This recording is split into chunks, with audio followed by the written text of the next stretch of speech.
takeoff. Press 7. 80 knots check. La contrôle de Tango, bonsoir, de Tango 3, et niveau 0, gauche et attendez. Eh bien, bonsoir, de Rotate, bonsoir, de attends, Air France, en 2 ans. Good morning, ladies and gentlemen. You're all very welcome to Route Air Flight already 401 to London Heathrow.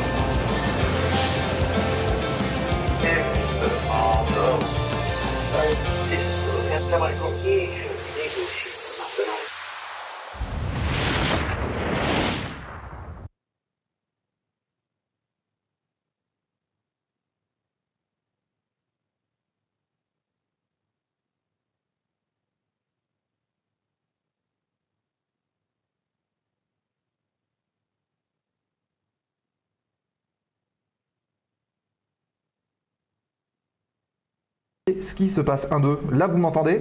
Il n'y a pas de son? Là on entendait la musique avant, d'accord? Oui, ok. Bon, là ça marche. Ok, parfait. Je recommence. Bienvenue à toutes et à tous. Soyez les bienvenus dans la zone aéro. J'espère que vous allez bien, que vous avez passé une très bonne semaine. Je ne vous cache pas qu'on a quelques petits soucis techniques là. Pour tout vous expliquer, il y a eu une mise à jour la semaine dernière de OBS, qui est le logiciel qui nous permet de faire les montages et les incrustations avec tout ce qui va bien. Et depuis cette mise à jour, c'est une catastrophe. Mais vraiment, c'est une catastrophe. Les caméras, ça se déclenche plus comme avant. On appuie sur un bouton, ça coupe le son. Bon. Je pense que je vais essayer de faire ce qu'il faut pour revenir sur la version précédente si j'y arrive. Parce que là, c'est juste pas possible, quoi. J'ai passé encore 2 heures cet après-midi. Bonjour, je vous salue juste après sur le chat. Hein. Du coup, ça nous fait perdre du temps et le résultat, c'est pas top. Je vois de la technique, c'est pas génial. Bon, bref, on va tâcher de solutionner ça et malheureusement, j'ai pas les changements de caméra sur le Stream Deck ici. Il va falloir que je le fasse à la souris, mais bon, c'est pas très grave. Ce qui compte, c'est le contenu de l'émission de ce soir. Je vois que vous êtes déjà un certain nombre à nous avoir rejoints. Et ça fait plaisir. Hop, je regarde un petit peu qui a de connecté. Alors, ah oui, avant toute chose, avant de faire le tour un petit peu de tous ceux qui sont là, et d'ailleurs c'est le premier qui a parlé, j'aimerais que vous fassiez un tonnerre d'applaudissements, comme ceci, à un nouveau modérateur qui vient de nous rejoindre dans la communauté. Il est là depuis le début, il prend des abonnements tous les mois et il participe sur le chat. C'était bien normal de lui proposer, c'est un fin connaisseur d'ailleurs de la modération sur Twitch.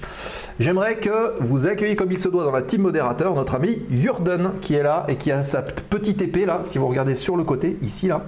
Vous allez voir sa petite épée de modérateur, donc il va pouvoir nous assister sur les lives et ça nous fait bien plaisir. Et bienvenue à toi Jurden dans la communauté de la zone aéro. Bienvenue également à Fred, toujours présent et toujours fidèle, Aviator 59 qui est là, Mutt, salut Quentin, j'ai vu Vince qui était connecté dessus, j'ai vu Free Flight 30 qui nous partage ses photos sur le Discord. Il nous en a posté cette semaine. En plus, c'est du sud de la France, pas très loin. Donc, si vous voulez rejoindre le Discord, ça se passe ici. Je viens de vous mettre le lien. Vous allez dans la rubrique Vos souvenirs de vol et vous verrez, il nous en a partagé un certain nombre, notamment DR400, DR400 vert. Je me demande si c'est pas le Charlie Golf de 180 chevaux. Si je ne m'abuse, mon cher Freeflight 30, il va me confirmer. Voilà, et nous avons avec nous. Alors vous voyez, il n'est pas là.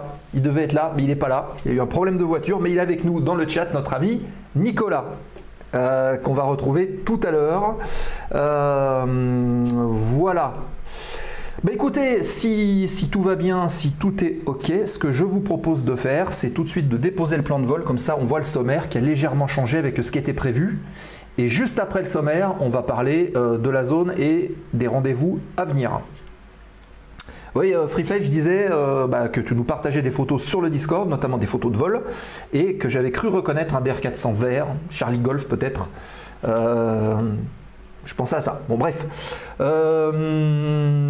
Écoutez, ce que je vous propose de faire, c'est tout de suite, donc, on dépose le plan de vol, on regarde le sommaire et on discute autour de la zone. Et après, je fais un coucou à tous les derniers followers, les derniers subs. C'est parti.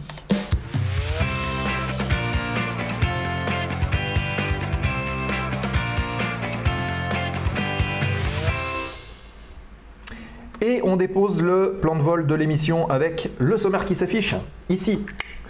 L'actualité du terminal, comme d'habitude, il part demain sur le Toulouse-Saint-Louis. Il part demain sur le Toulouse-Saint-Louis. Le Charlie Golf, c'est ça? Ok. Donc, on a légèrement changé le programme. J'avais prévu ce soir d'aborder une partie assez complexe, entre guillemets, qui est la gestion de carburant en vol. Comment est-ce qu'on la prévoit avant de faire le vol? Comment est-ce qu'on la gère quand on est en vol? Et il y a deux choses qui sont produites. La première, c'est que notre ami Nicolas n'est pas là. Il y a eu un souci de voiture, le pauvre. Donc il est coincé et c'est vrai que c'est quand même plus pratique quand on est deux pour pouvoir parler d'un sujet qui est un petit peu, pas complexe, mais un petit peu pointu. Donc autant le repousser à une date où Nicolas sera ici, on pourra aborder ça dans plus en détail. Et la deuxième chose, la deuxième chose pour laquelle on l'a décalé, c'est que en ce moment il y a une activité assez intense en termes de météo sur la France en règle générale, hein, et donc ça paraissait intéressant d'aborder cette partie météo aussi avec des cartes qui soient, on va dire, un peu remplies, pas comme il y a un mois ou un mois et demi en arrière où à ce moment-là c'était le bleu partout, donc il n'y avait pas grand-chose à voir. Là au moins on va aller voir un petit peu plus en détail sur les cartes. Voilà, donc c'est pour ça qu'on a modifié un peu le sujet de ce soir. On va parler de TAF, de métard, de Tancy. Vous inquiétez pas, si vous ne savez pas ce que c'est, il n'y a pas de problème. On va vous expliquer tout ça. Et puis, on va rentrer. Alors apparemment, il y a un souci aussi sur Teams. Nicolas ne me voit pas. Ah oui, je ne sais pas pourquoi. Bon, on va rectifier ça. Alors... Tant que j'y suis, je tiens à remercier toutes les personnes qui ont participé et qui nous ont rejoints dans la communauté de la zone aéro cette semaine. Vous êtes un certain nombre. Alors, hop, et puis en plus ma souris commence de faire des siennes aussi. Mais vous inquiétez pas, on va y arriver. Je pense à Titi27 Twitch Music qui nous a rejoint. Il y a Robinou qui nous a rejoint la semaine dernière, qu'on devrait retrouver puisque je crois que Robinou2689 est un pilote de ligne qu'on connaît bien, notamment du côté de Mont-Soleil-Mines, puisqu'il est passé par là-bas, et il est aujourd'hui pilote chez Transavia, donc peut-être qu'on le retrouvera d'ailleurs un de ces jours, ce serait peut-être un bon truc à faire ça. Voilà. Et également Antoine Nou LG qui nous a rejoint et Maaz qui nous a suivis il n'y a pas très longtemps. Salut Vince! Sois le bienvenu dans la zone, j'espère que tout va bien du côté de Caso là-bas. Sur le forum, je vois également Drapsnat, Freeflight Tant, on l'a vu, Mister Simu qui... d'ailleurs, il y a un des sujets qui va peut-être t'intéresser, où tu vas peut-être pouvoir réagir. On va parler un peu de la simulation dans l'actualité du terminal. Donc j'ai parlé de ça, j'ai parlé des subs. Les subs évidemment, je vous encourage, vous voyez, alors c'est ici là en bas à droite, vous avez un challenge abo, on voudrait arriver à 50, puisqu'à 50 ça nous permettrait d'amortir les frais du déménagement de toute la zone, puisqu'il a fallu racheter du câblage et plein de choses, donc voilà, si vous pouvez nous soutenir, on vous en remercie par avance, et si vous avez un compte Prime, c'est marqué sur le chat, vous pouvez convertir votre compte Prime en abonnement Twitch tous les mois, ça vous coûte rien, zéro, gratuit. Hein. Vous cliquez, vous suivez la petite procédure qui est indiquée là, Discord, pas Discord au-dessus là, Amazon Games machin. Vous arrivez avec votre compte Amazon Prime, hein, vous vous connectez et puis là on va vous demander est-ce que vous voulez vous abonner à la zone aéro avec votre abonnement Prime, vous mettez oui. Ça coûte rien et c'est parti pour 30 jours et nous, ça nous soutient et ça nous aide beaucoup. Donc n'hésitez pas à le faire parce que c'est vrai que le challenge abo là il monte pas vite et puis il y a des abonnements qui sont pas renouvelés et du coup ça ralentit. Voilà. Donc merci pour le soutien. Avant de lancer l'actualité du terminal, je voulais aussi revenir sur un petit point, c'est le programme à venir. Donc ce soir on a dit qu'on parlait un petit peu météo, la semaine prochaine, gros événement dans la zone aéro, nous allons retrouver du beau monde, qui sera ici derrière le bar, à savoir l'équipe de voltige de l'armée de l'air, une partie de l'équipe de voltige de l'armée de l'air. J'ai eu confirmation pas plus tard que cet après-midi par l'officier de relations publiques qui gère tout ça. On l'a mise en place de manière très sérieuse. Et la semaine prochaine, nous aurons 2 pilotes et un photographe de l'équipe de voltige, enfin des équipes de présentation de l'armée de l'air qui viendra nous parler un petit peu de leur travail, de leur métier, et surtout, dans les pilotes, nous recevrons ni plus ni moins que monsieur Florent Audon, capitaine Audon, et Alexandre Orlovski.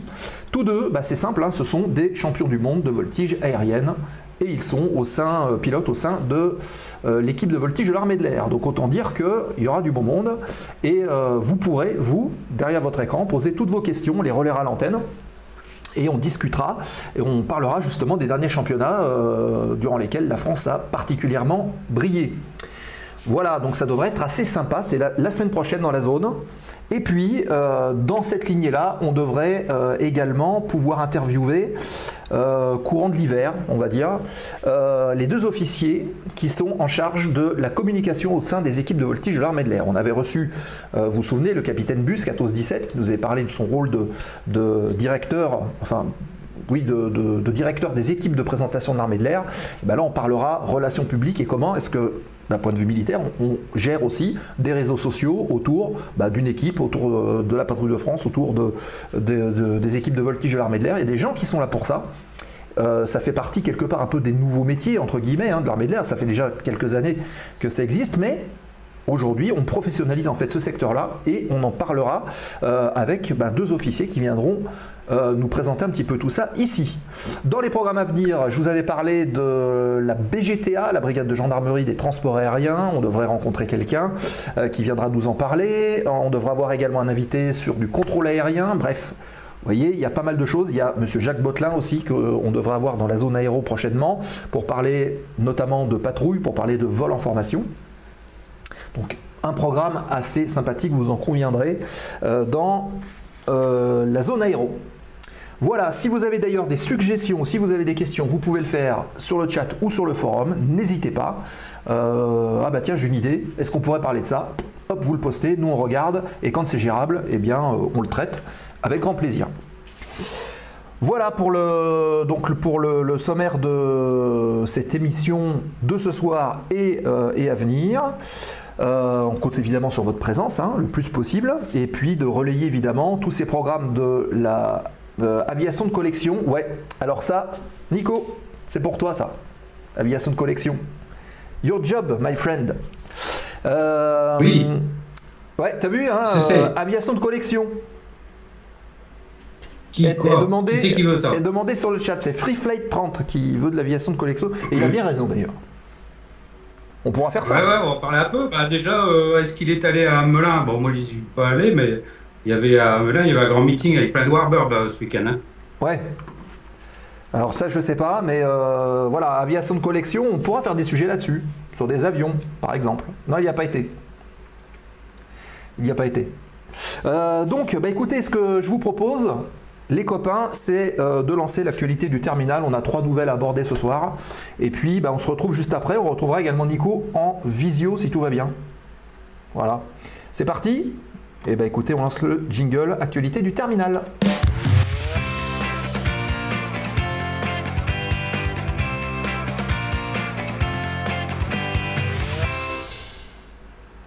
Et l'actualité du terminal. Vous avez vu, j'ai fait une allitération, pour les littéraires, une allitération en B. Bad buzz breton, c'est beau. Le bad buzz breton, c'est quoi? C'est tout simplement Air France qui fait parler d'elle. La compagnie nationale, et plus exactement Transavia, donc la partie, on va dire, low cost, entre guillemets, d'Air France. Pourquoi un bad buzz? Tout simplement parce qu'il a été décidé par les têtes pensantes d'Air France d'arrêter la ligne qui fait Brest-Orly. Donc vous voyez sur la photo, ici au centre, vous avez l'aéroport de Brest, Brest-Bretagne, avec les liaisons qui étaient faites entre Orly et la Bretagne par Transavia. Tout simplement, Transavia a dit maintenant nous on arrête la ligne, la fréquentation n'est pas suffisante. Donc on l'arrête. Sauf que, évidemment, vous vous doutez bien que les collectivités locales ne voit pas ça d'un très bon œil. Je pense qu'il y a eu de l'argent qui a été investi, on parle de développement des territoires, on parle de plein de choses. Et les collectivités locales ont dit, mais attendez, déjà nous, on est contre, et en plus, c'est la fréquentation qui a baissé. Bah, c'est un peu de votre faute quelque part, parce que vous êtes passé sur Transavia avec des Boeing 737-800 avec 186 186 places disponibles pour chaque vol, alors qu'avant, en juillet 2020, c'était la compagnie Hop, toujours donc sous le compte entre guillemets d'Air France, qui offrait des liaisons en CRJ 1000 avec 100 passagers. Donc on est passé de 100 à 186. Donc ils sont en train de dire, bah écoutez, voilà, vous avez voulu augmenter la capacité des avions. Bah, aujourd'hui les gars, assumez, parce que si les avions ne sont pas remplis, il ne fallait pas mettre des avions trop gros. Donc ça peut s'entendre. Le nombre de rotations a diminué d'ailleurs entre 2020 et aujourd'hui, et on est passé de 120 000 pax annuels en 2020 à 1,2 million pardon en 2020 je crois, à 800 000 pax annuels aujourd'hui. Donc effectivement, ça a diminué un peu. Donc le gouvernement s'est saisi de l'affaire. Ils sont montés au créneau avec les collectivités locales, les acteurs économiques, avec le ministre des Transports aussi, qui a commencé de mettre un petit peu son nez dedans. Et déjà, Air France a dit, ok, déjà on va s'accorder 6 mois supplémentaires avant de décider de l'arrêt complet de la ligne, donc on s'accorde 6 mois de plus. Et s'il y a des gens qui veulent reprendre, eh ben, éventuellement on peut les aider. À voir comment. Et finalement, il y a plusieurs compagnies. Il y a une compagnie qui s'appelle Céleste qui a commencé de se placer là-dessus. Il y a Chalair, la compagnie qui exploite aussi des ATR, qui a indiqué qu'elle serait potentiellement intéressée pour reprendre. Voir, pourquoi pas, le retour de Hop avec des CRJ ou avec d'autres avions, hein, pourquoi pas, voir comment est-ce que ça peut se remettre en place. Donc, est-ce que les lignes Orly-Brest vont reprendre? On va le voir. Donc tout ça replacé devant Air France, on voit le retour de la compagnie avec ex-Britair, Hop, on le disait, Chalair, Céleste, qui vont proposer en fait des avions qui vont particulièrement être adaptés. Le CRJ 1000 d'ailleurs, vous l'avez ici, là-bas en bas, en photo. Voilà. Voilà donc ce qu'on pouvait dire sur ce bad buzz dont vous avez peut-être entendu parler. Voilà. Donc ça c'était la première news. Si ma souris fonctionne, on va passer à la deuxième. Hop, voilà, hop, toc, un peu trop. Voilà. Deuxième news, et bien justement ça va intéresser les gens de la simulation. Pourquoi ? Tout simplement la sortie fin août là d'une nouvelle version du 737-800 dans la communauté de la simulation, et ça a été édité par un éditeur américain qui s'appelle PMDG, vous le voyez sur les photos. Alors les photos que vous avez là, les amis, sont tirées du jeu. Sont tirées de Flight Simulator 2020 avec l'extension. Vous voyez quand même la qualité, on pourrait presque croire que c'est du vrai. Hein. Donc le add-on PMDG du 737-800 est sorti sur Flight Simulator 2020. Il est utilisé notamment par tous les passionnés de la communauté de l'aviation, mais aussi il a été pensé pour être exploité par des gens qui sont professionnels dans le milieu, pourquoi pas des équipages, et pour avoir un outil professionnel pour s'entraîner. Il était conçu comme ça. Il ajoute un certain nombre de fonctionnalités, puisque l'avion, si vous voulez, existe de base sur Flight Simulator, mais par contre on a rajouté plein de choses à l'intérieur, et je pense que Mister Simu pourra le confirmer, qui vont ajouter des fonctionnalités beaucoup plus réalistes et qui vont pousser en fait au paroxysme le réalisme et l'immersion en fait de la simulation.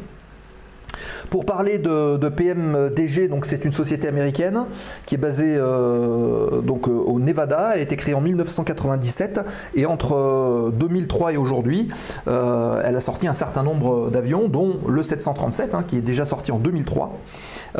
Et puis sont venus ensuite d'autres types de Boeing, principalement avions américains, donc du 777, du 747 et aussi plein d'autres vieux avions de transport, du DC-10 et ce genre de choses. À l'intérieur, on retrouve, vous le voyez sur les photos, quasiment le cockpit complet et fonctionnel. Donc on va pouvoir gérer tous les instruments de bord, alors qu'avant c'était plutôt de la déco. Il va y avoir des QRH qui vont être accessibles, des QRH de vraies compagnies qui ont été adaptés et insérés à l'intérieur. Et vous avez la partie FMS, donc Flight Management System, donc les petits écrans qui sont en bas, qui sont aussi fonctionnels. On rentre à l'intérieur des menus. Et je crois en plus qu'on peut rajouter encore d'autres extensions d'autres éditeurs qui viennent encore pousser le réalisme avec des tablettes et ce genre de choses qui sont inclus dans le logiciel même.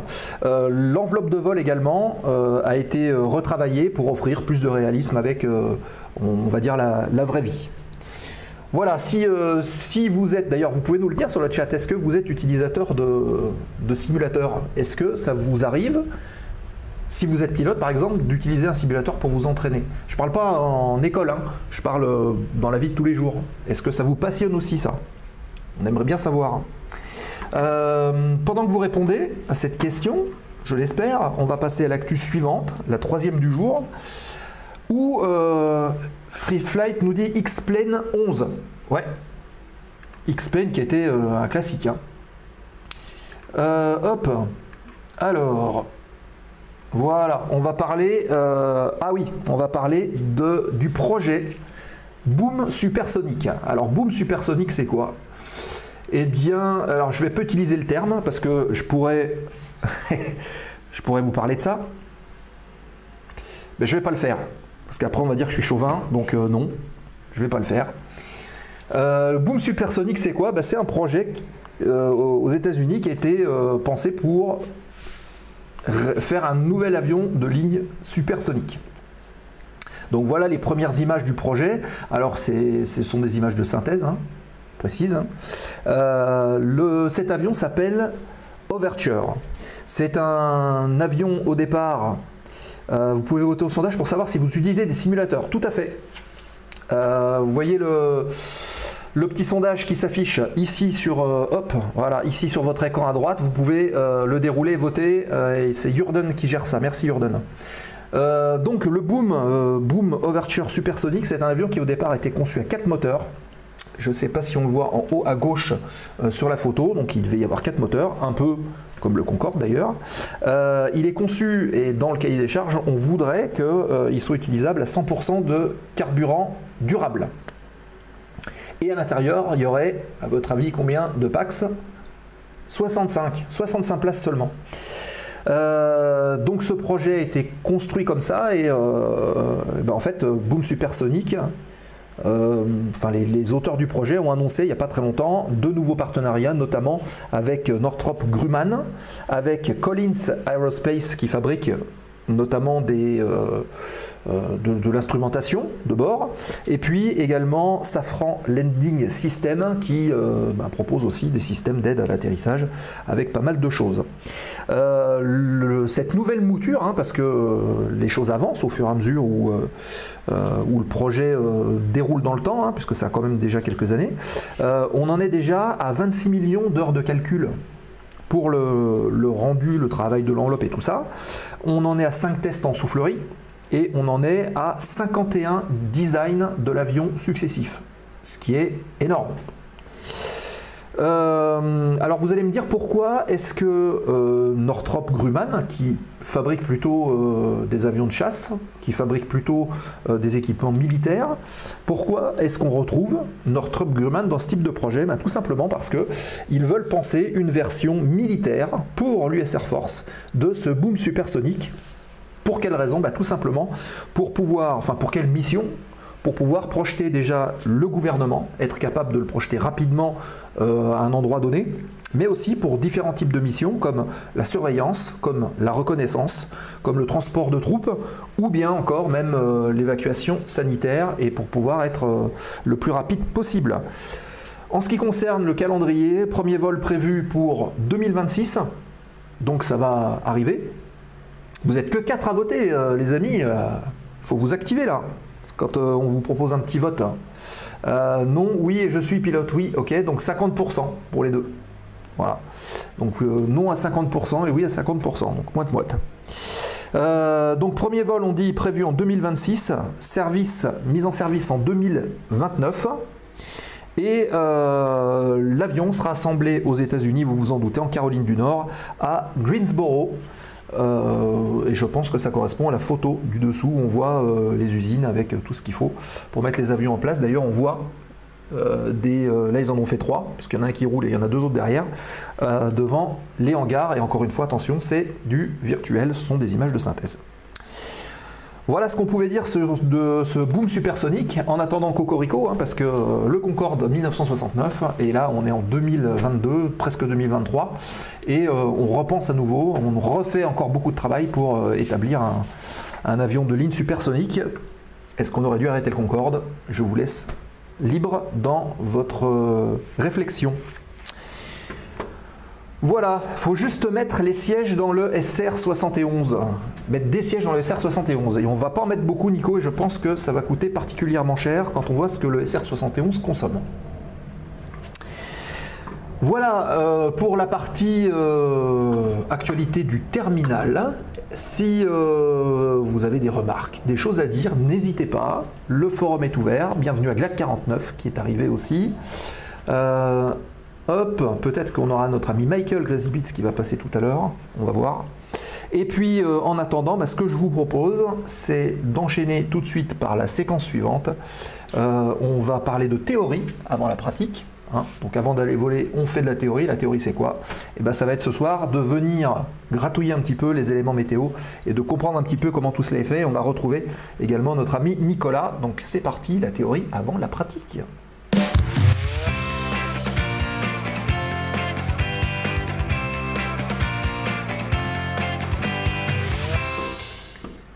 Hop, la théorie avant la pratique, et on va retrouver tout de suite Nicolas qui est là. Salut Nico. Salut. Ça va bien? Oui, ça va. Bon, parfait. J'ai écouté avec attention le super jet là. Ouais. Ah oui, c'est parce que en fait, je regarde en fait, il y a un petit décalage en fait parce qu'il y a juste le générique, le jingle qui vient de passer là. Oui. Et il y a un décalage entre le direct que j'ai là sur Team et oui, c'est normal. C'est normal parce que Team ça passe en direct et l'autre ça passe par Twitch avant de revenir chez toi, donc c'est tout à fait logique. Mais logiquement, si tu suis sur Team, tu as la même chose sauf que tu n'as pas le chat. Mais sinon, c'est pareil. Ouais, mais là sur Team, j'ai rien. Voilà, j'ai que ta photo là. Je sais pas pourquoi. D'accord. Alors attends, on va regarder ça. Donc, oui, on a repoussé du coup le sujet sur le fuel. De quoi? On a repoussé du coup le sujet sur le fuel. Ouais, bah oui. Ce qui paraissait plus logique. Je reviens un peu là sur le fait de parler un peu d'avions de collection. Oui. C'est un sujet très intéressant, très vaste, et qui se développe de plus en plus. Hein. Il y a de plus en plus de belles bêtes, on va dire, qui arrivent sur nos plateformes. Alors, pour ça, je vous invite. Alors, je fais de la pub, hein, je ne suis pas payé pour, mais c'est parce que c'est une revue que j'aime bien, je le mets là. Voilà. Où il y a beaucoup d'informations, donc fanat de l'aviation. N'hésitez pas, vous avez beaucoup d'infos. Et puis là, justement, on a une belle photo. Ah, il faut que tu l'approches parce que sinon on te voit disparaître. Tu fais le fantôme, là on voit plus que ta main. Ouais. Ça détecte que les trucs organiques en fait. Ah, c'est possible. Ça détecte pas les trucs froids comme ça. Voilà. Enfin bref. Dans le fanat de l'aviation, là, il y a une très belle photo là, à Melun-Villaroche où on voit donc un Mirage 4, un Mirage 3. Un Mirage 3E, un étendard 4, un SMB2, un Super Mystère, un Mystère 4, un Ouragan, enfin bref, tout ça c'est dans le fanat de l'aviation. Il y a un bel article aussi sur le Balzac, hein, des collages verticales, le Mirage le fameux, oui. 5. Ouais, voilà. Donc il y a un bel article là, qui s'appelle Dassault du Mirage 3 au Rafale. Donc je vous invite à regarder cette revue. Et donc Melun-Villaroche, où il y a eu ce week-end, donc là je reviens un peu sur ce sujet Oui, voilà. Ouais, enfin, 37 degrés, quoi, la température humaine, comme ça détecte par la caméra. Euh, donc, à Melun, le week-end dernier, donc, il y a eu à Melun-Villaroche, donc le Air Légende, hein, qui est régulièrement sur cette plateforme, avec des belles bêtes. Il y avait plusieurs Rafales, il y avait Yak 3, Yak 11, plusieurs P51, P47, très rare, un T33, pas mal. Il y avait le F86 Sabre de Avignon. Il y avait deux P40, un beau P40 vert là, avec une tête de mort là, au niveau de la bouche d'entrée. Là. Deux Spitfire. Il y avait. Alors vous allez voir sur Facebook, vous allez sur la page du Fanat de l'aviation, vous verrez une belle vidéo sur en patrouille. Vous verrez des Rafales et un P51 en patrouille, en vol de patrouille. C'est assez joli à voir. Il y avait la grise. Ah, le Nord Atlas. Vous savez ce que c'est la grise? Qui sait ce que c'est la grise? Ah, il faut pas dire. Ah oui, je l'ai dit, j'étais trop rapide. Je vais demander aux passionnés. La grise, c'est un Nord Atlas qui est basé dans le sud et qui est remonté jusque-là. Je l'ai vu passer souvent au-dessus de Nîmes. Donc le Nord Atlas, bien sûr, il y avait le Corsair de la Ferté-Alais. Piloté par Il y avait le Bronco aussi. Il y avait le Bronco aussi, qui est basé lui à Montélimar. Et il y avait un Mystère 4 statique, en exposition statique, Mystère 4, donc c'est assez rare aussi à voir. Alors je vous invite aussi à aller à Melun-Villaroche parce qu'il y a un musée. Il y a un grand atelier de restauration, il y a un musée, donc je suppose qu'on peut le visiter. Sur la porte d'entrée, vous allez voir, il y a un numéro de téléphone, il y a une association. Je pense que si vous voulez faire un tour, vous pouvez appeler, puis peut-être quelqu'un vous fera visiter un peu le hangar. Il y a des belles bêtes à l'intérieur, hein. Qu'est-ce que j'ai vu le jour sur des photos? Il y avait un Blenheim, ça c'est rare aussi, un avion anglais de reconnaissance. Enfin bref. Enfin voilà. Tout ça pour parler un peu de Warbird et d'avions de collection. Donc Freeflight qui dit collection de Didier Chable à Melun. De quoi? Freeflight qui nous dit à Melun collection de Didier Chable. Ah oui, ouais, d'accord. Donc et également la grise qui tourne faut souvent pas sur hésiter à les appeler, hein, et à aller voir. Hein, ouais. Je suis sûr qu'ils seront pour partager leur passion, hein, donc il ne faut pas hésiter. Hein. Et pour le Nord Atlas qui tourne sur Garon, très souvent, il vient effectivement refaire le plein d'essence ici. Ouais, j'ai déjà vu passer souvent au-dessus de chez moi. Ouais. Travolta, Aviateur 59, Travolta, qu'est-ce qu'il veut dire par là? Est-ce que Travolta, s'il y avait du beau monde au meeting? Ah. Ce week-end, la journée du patrimoine, ce musée est peut-être ouvert, c'est possible. Ah, peut-être, ouais. Peut-être, faut en profiter. Et d'ailleurs, on peut préciser aussi en parlant de musée que le musée de l'avion de chasse de Montélimar fête ses 35 ans, ils ont organisé tout un tas de festivités. Effectivement, ouais, j'ai vu ça passer aussi sur Facebook, effectivement. C'est un musée très très intéressant, hein, donc ils ont des belles bêtes aussi, hein, des avions russes, des MiG-21, des MiG-23, ils ont une partie de Mirage G, à géométrie variable, des pièces du Mirage G. Qu'est-ce qu'ils ont? Ils avaient un Blériot à l'époque où je suis allé voir. C'est un musée très très très bien fait. On se balade, on peut prendre des photos pour les maquettistes, c'est un rêve. On peut prendre des belles photos, il y a des hangars, il y a pas mal aussi on va dire, d'archéologie, parce qu'il y a pas mal de pièces d'avions de la Deuxième Guerre mondiale qui ont été retrouvées dans la Terre, des avions qui se sont écrasés à l'époque, plein de pièces comme ça, quoi. Donc, avec l'histoire relatée, bien sûr. On pourra en parler avec Freeflight 30, hein, qui dit « J'ai fait partie de l'équipe d'Avignon qui s'occupait des vieux avions ». Ah, bah, faudra l'inviter un jour. Voilà.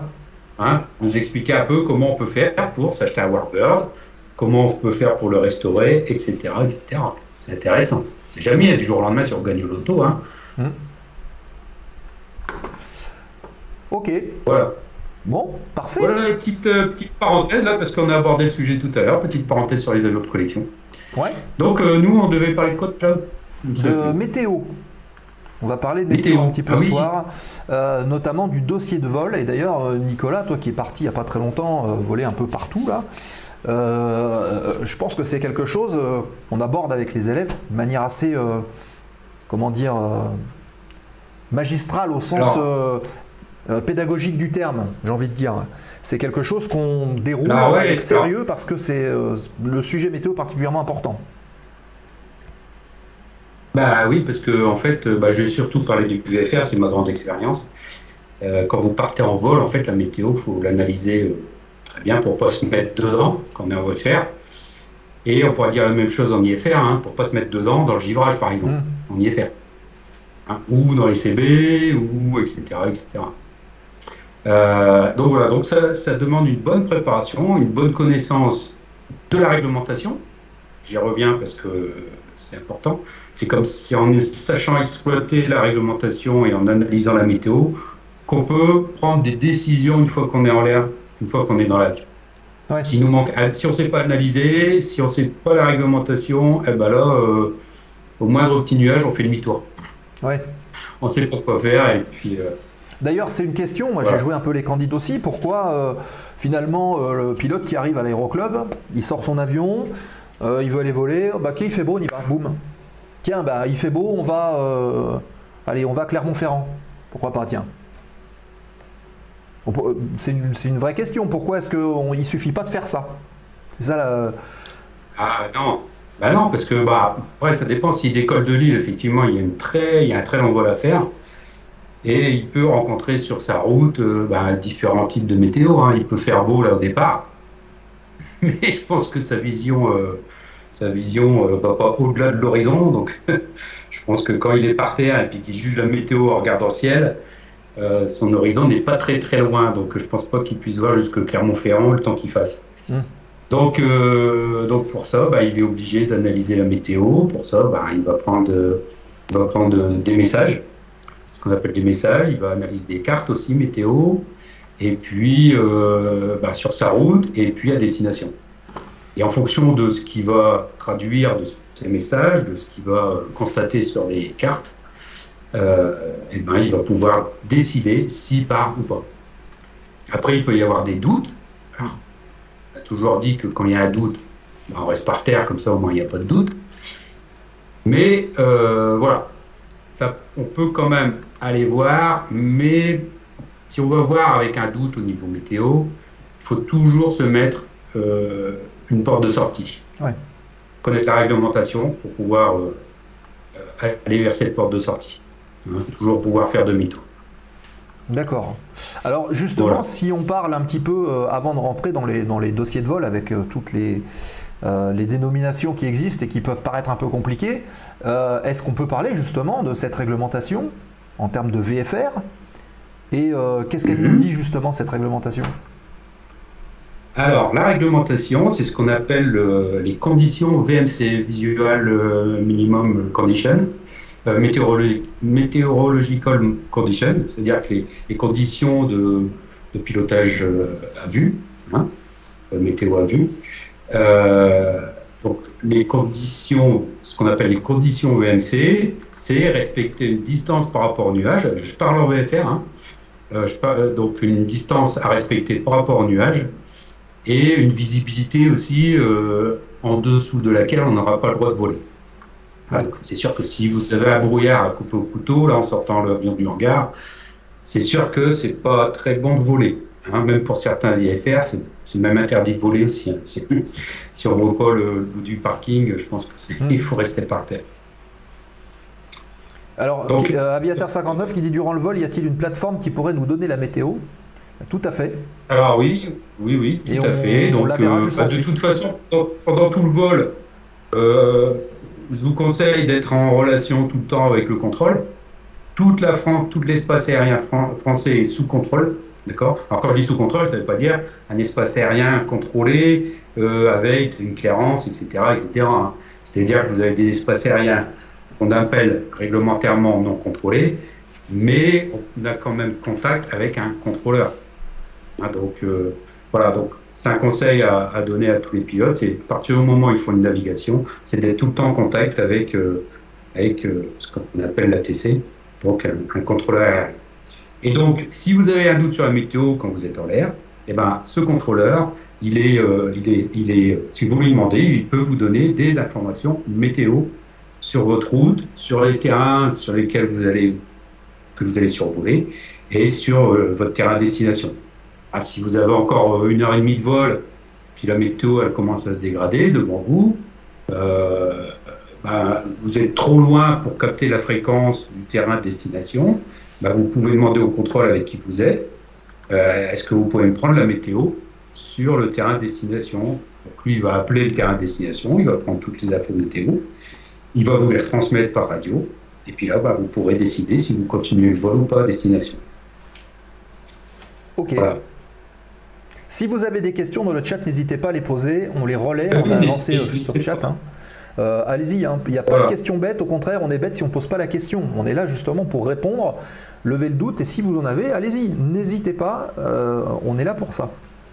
Donc, justement, en termes de réglementation, alors, qu'est-ce qu'elle nous dit? En termes de réglementation, donc, alors, on peut diviser en deux catégories, c'est-à-dire qu'on a un espace aérien qu'on dit non contrôlé. Hein, les espaces aériens, si vous regardez dans le guide VFR, vous avez les espaces aériens G et F, et après vous avez les espaces aériens E, D, etc., C, B, A. Donc A, c'est rouge, c'est pour les IFR, hein, c'est interdit aux IFR. Mais bon, on va se contenter de diviser en deux catégories, non contrôlé et espace aérien contrôlé. Exemple, la classe D. Donc non contrôlé en classe G, par exemple, en dessous d'une certaine altitude, les conditions VMC que le pilote doit respecter, c'est déjà être en vue du sol, d'accord, qu'il voit toujours le sol, qu'il soit en dehors des nuages. Hein, donc tout ça, c'est en dessous de 3000 pieds, on va dire. Ça paraît logique. Ça marche? Voilà. Donc toujours en vue du sol et en dessous de 3000 pieds et hors des nuages. Hors des nuages, ça veut dire que vous pouvez avoir un nuage hors bout d'aile, par exemple. Voilà. C'est pas très recommandé, hein, même Ouais.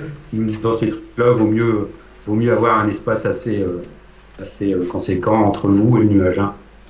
Parce que l'objectif, hein, c'est la sécurité, bien sûr, et donc c'est d'être vu. Et si vous vous cachez derrière un nuage, vous ne serez pas vu. Donc il y a des risques de collision. C'est dangereux.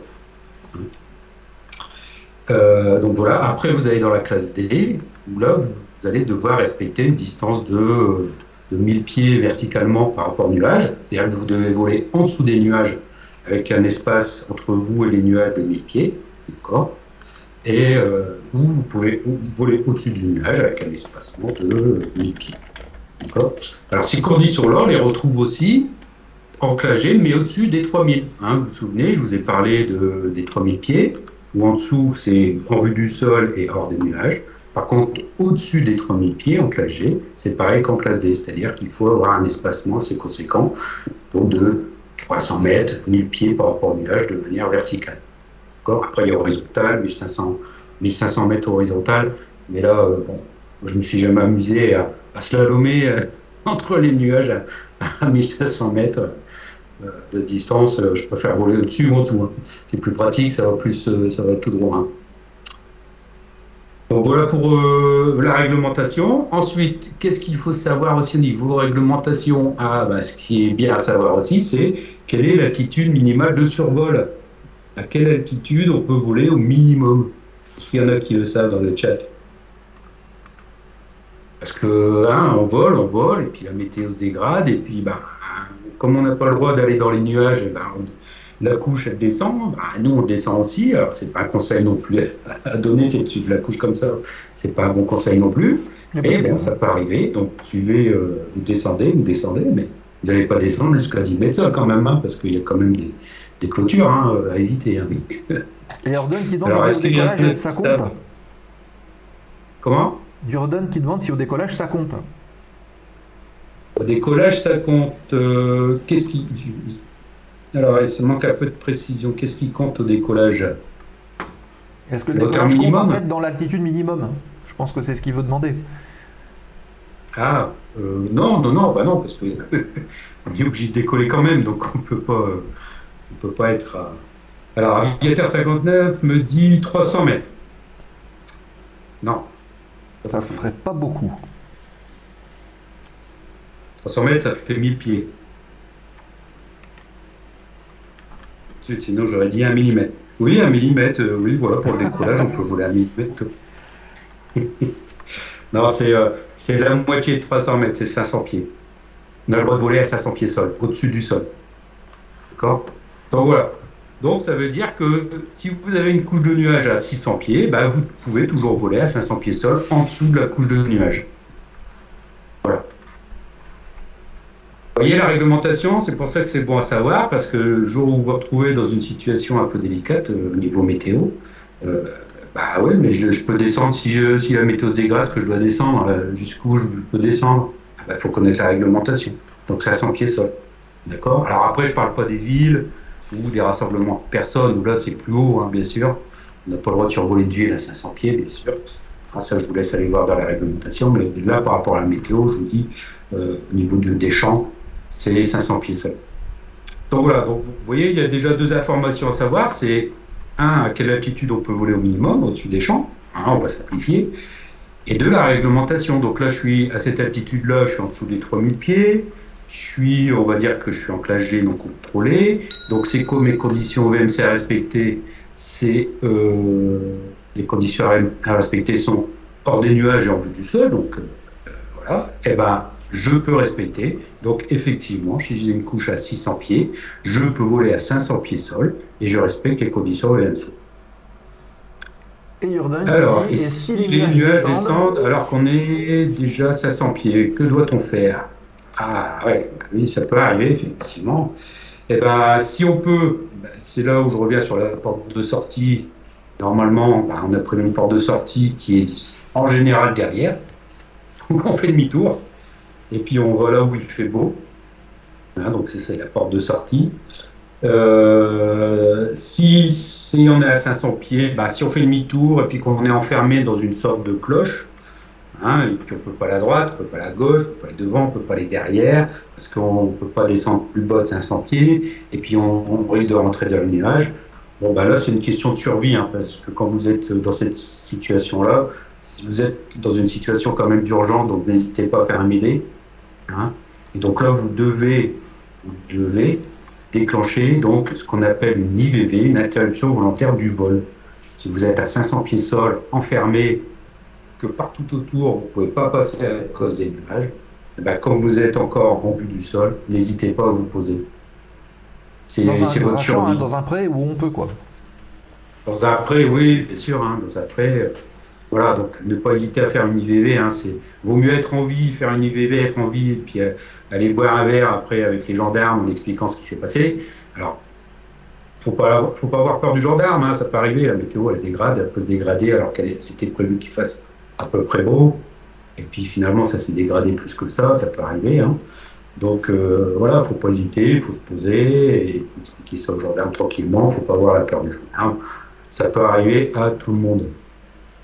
C'est votre vie qui est en jeu. C'est pour ça, n'hésitez pas dans cette situation-là à faire un mêlée.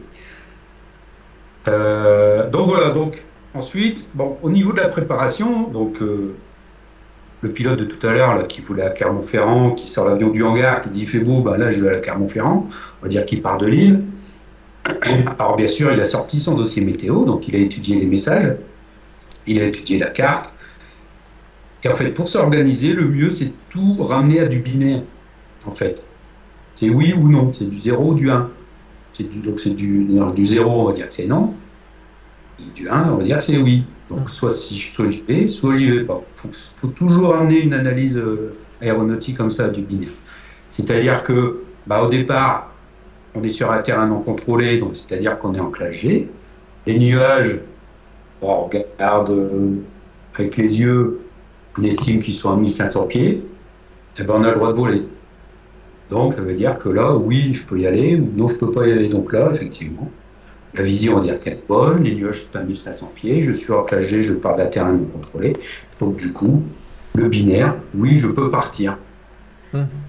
Voilà. Ensuite, est-ce que je peux y aller? C'est-à-dire que là, maintenant, on a fait, oui, je peux partir pour le départ. Ensuite, on peut faire la partie en route, c'est-à-dire, est-ce que je peux y aller? C'est-à-dire ma route entre mon point de départ et mon point d'arrivée. Quelles sont les classes d'espace que je vais traverser, parce que je peux faire de la classe G, mais je peux faire aussi de la classe D. quelle est la météo sur cette route-là. Et là, pareil, sur chaque tronçon, sur chaque partie, bah, je suis en classe G, qu'est-ce que je peux passer? Oui. Je suis en classe D, bah, est-ce que je peux passer oui ou non, etc., etc. Une fois que vous avez bien déterminé, ah bah oui, je peux passer, oui, je peux passer. Ah, bah déjà, je peux décoller, on a déterminé qu'on pouvait décoller. 2, on a déterminé qu'on pouvait passer. Maintenant, est-ce que je peux arriver? Quand on prend la météo à l'arrivée, donc vous avez toujours les messages, hein, donc Seb vous en parlera, là, on a le TAF, les métas, on a la carte ANSI qui nous permet d'analyser ça. Et puis là, pareil, est-ce que je peux arriver? C'est quoi la classe d'espace dans laquelle je suis? Donc Clermont-Ferrand, c'est un terrain contrôlé, donc on est dans une classe D. Donc quelles sont les conditions VMC à respecter? Donc je rappelle, hein, c'est 1000 pieds verticalement, d'accord? Et en fonction de la météo qu'on a sur place, eh ben, on peut décider si oui ou non je peux respecter ces conditions VMC. Si oui, là encore je reviens sur du binaire. Si oui, bah, je vais pouvoir atterrir. Sinon, bah, je ne vais pas pouvoir y aller. Et donc là, au départ, la décision, c'est si je peux pas arriver, si je peux partir, si je peux aller en route, mais si je peux pas arriver, bah, ça sert à rien de partir. Ok, on reparlera, hein, voilà. Je vous rassure, des classes d'espace, parce que c'est vrai qu'on passe de classe D, de classe B, enfin voilà, vous l'avez compris. On refera une petite émission sur les classes d'espace et à quoi ça sert et comment elles sont gérées en fait quelque part. Ce qu'on va retrouver en fait à l'intérieur de ces classes d'espace là. Donc vous inquiétez pas, voilà, sachez qu'il y a des zones différentes et que les conditions donc sont différentes en fonction de ces zones là.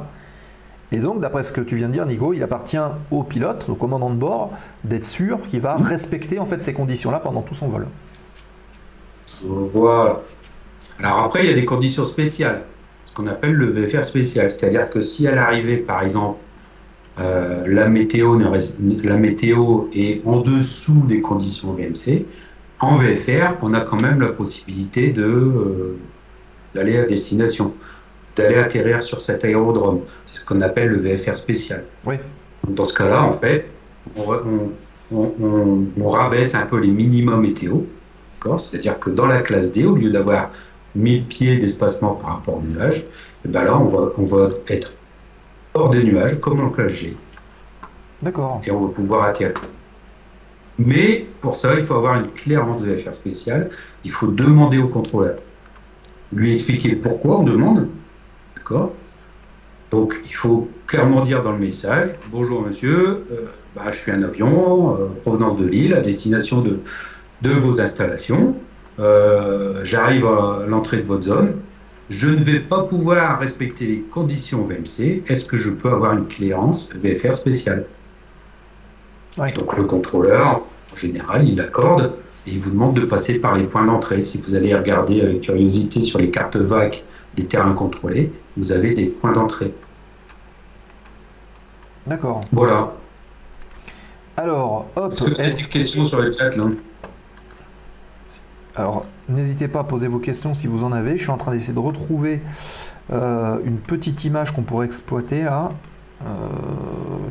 Toc toc toc. Est-ce que ça peut aller ou pas? Moi, je peux transférer des images là pour. Non, je peux pas là. En partage d'écran, peut-être? Je sais pas comment on fait. Sur Teams, tu dois avoir le petit écran. Tu cliques dessus, partager mon écran, tout simplement, dans la barre des outils. Toc. Ah, attends. Ouais, je sais pourquoi. Le piège des entrées. Alors, il y a Free Flight 30 qui nous dit le piège des entrées maritimes qui peuvent être très rapides. Ah oui, il faut faire attention à ça. Il faut faire très attention, parce que ça va être très très rapide. Alors, j'ai des anecdotes à ce niveau-là. Hein. Une anime où j'étais en vol de nuit, où on tournait, c'était juste des tours de piste, c'était pas bien méchant. Donc on faisait des tours de piste à Nîmes de nuit. Et puis, au loin, on voit qu'on commence à voir les lumières qui commencent à flouter. Hein, c'est comme ça qu'on voit qu'il y a du brouillard la nuit qui commence à arriver. Et donc, je dis à mon élève, on va se poser, hein, parce qu'il y a une entrée maritime qui vient de la Méditerranée et qui vient recouvrir le terrain de Nîmes. Donc, hop, on était en milieu de vent arrière, donc on est en vent arrière, on tourne en base, on est en finale, on pose l'avion, on va au parking, et le temps de faire tout ça, en fait, les nuages étaient au-dessus du hangar. Ça va très très vite. Autre anecdote, c'était au Havre.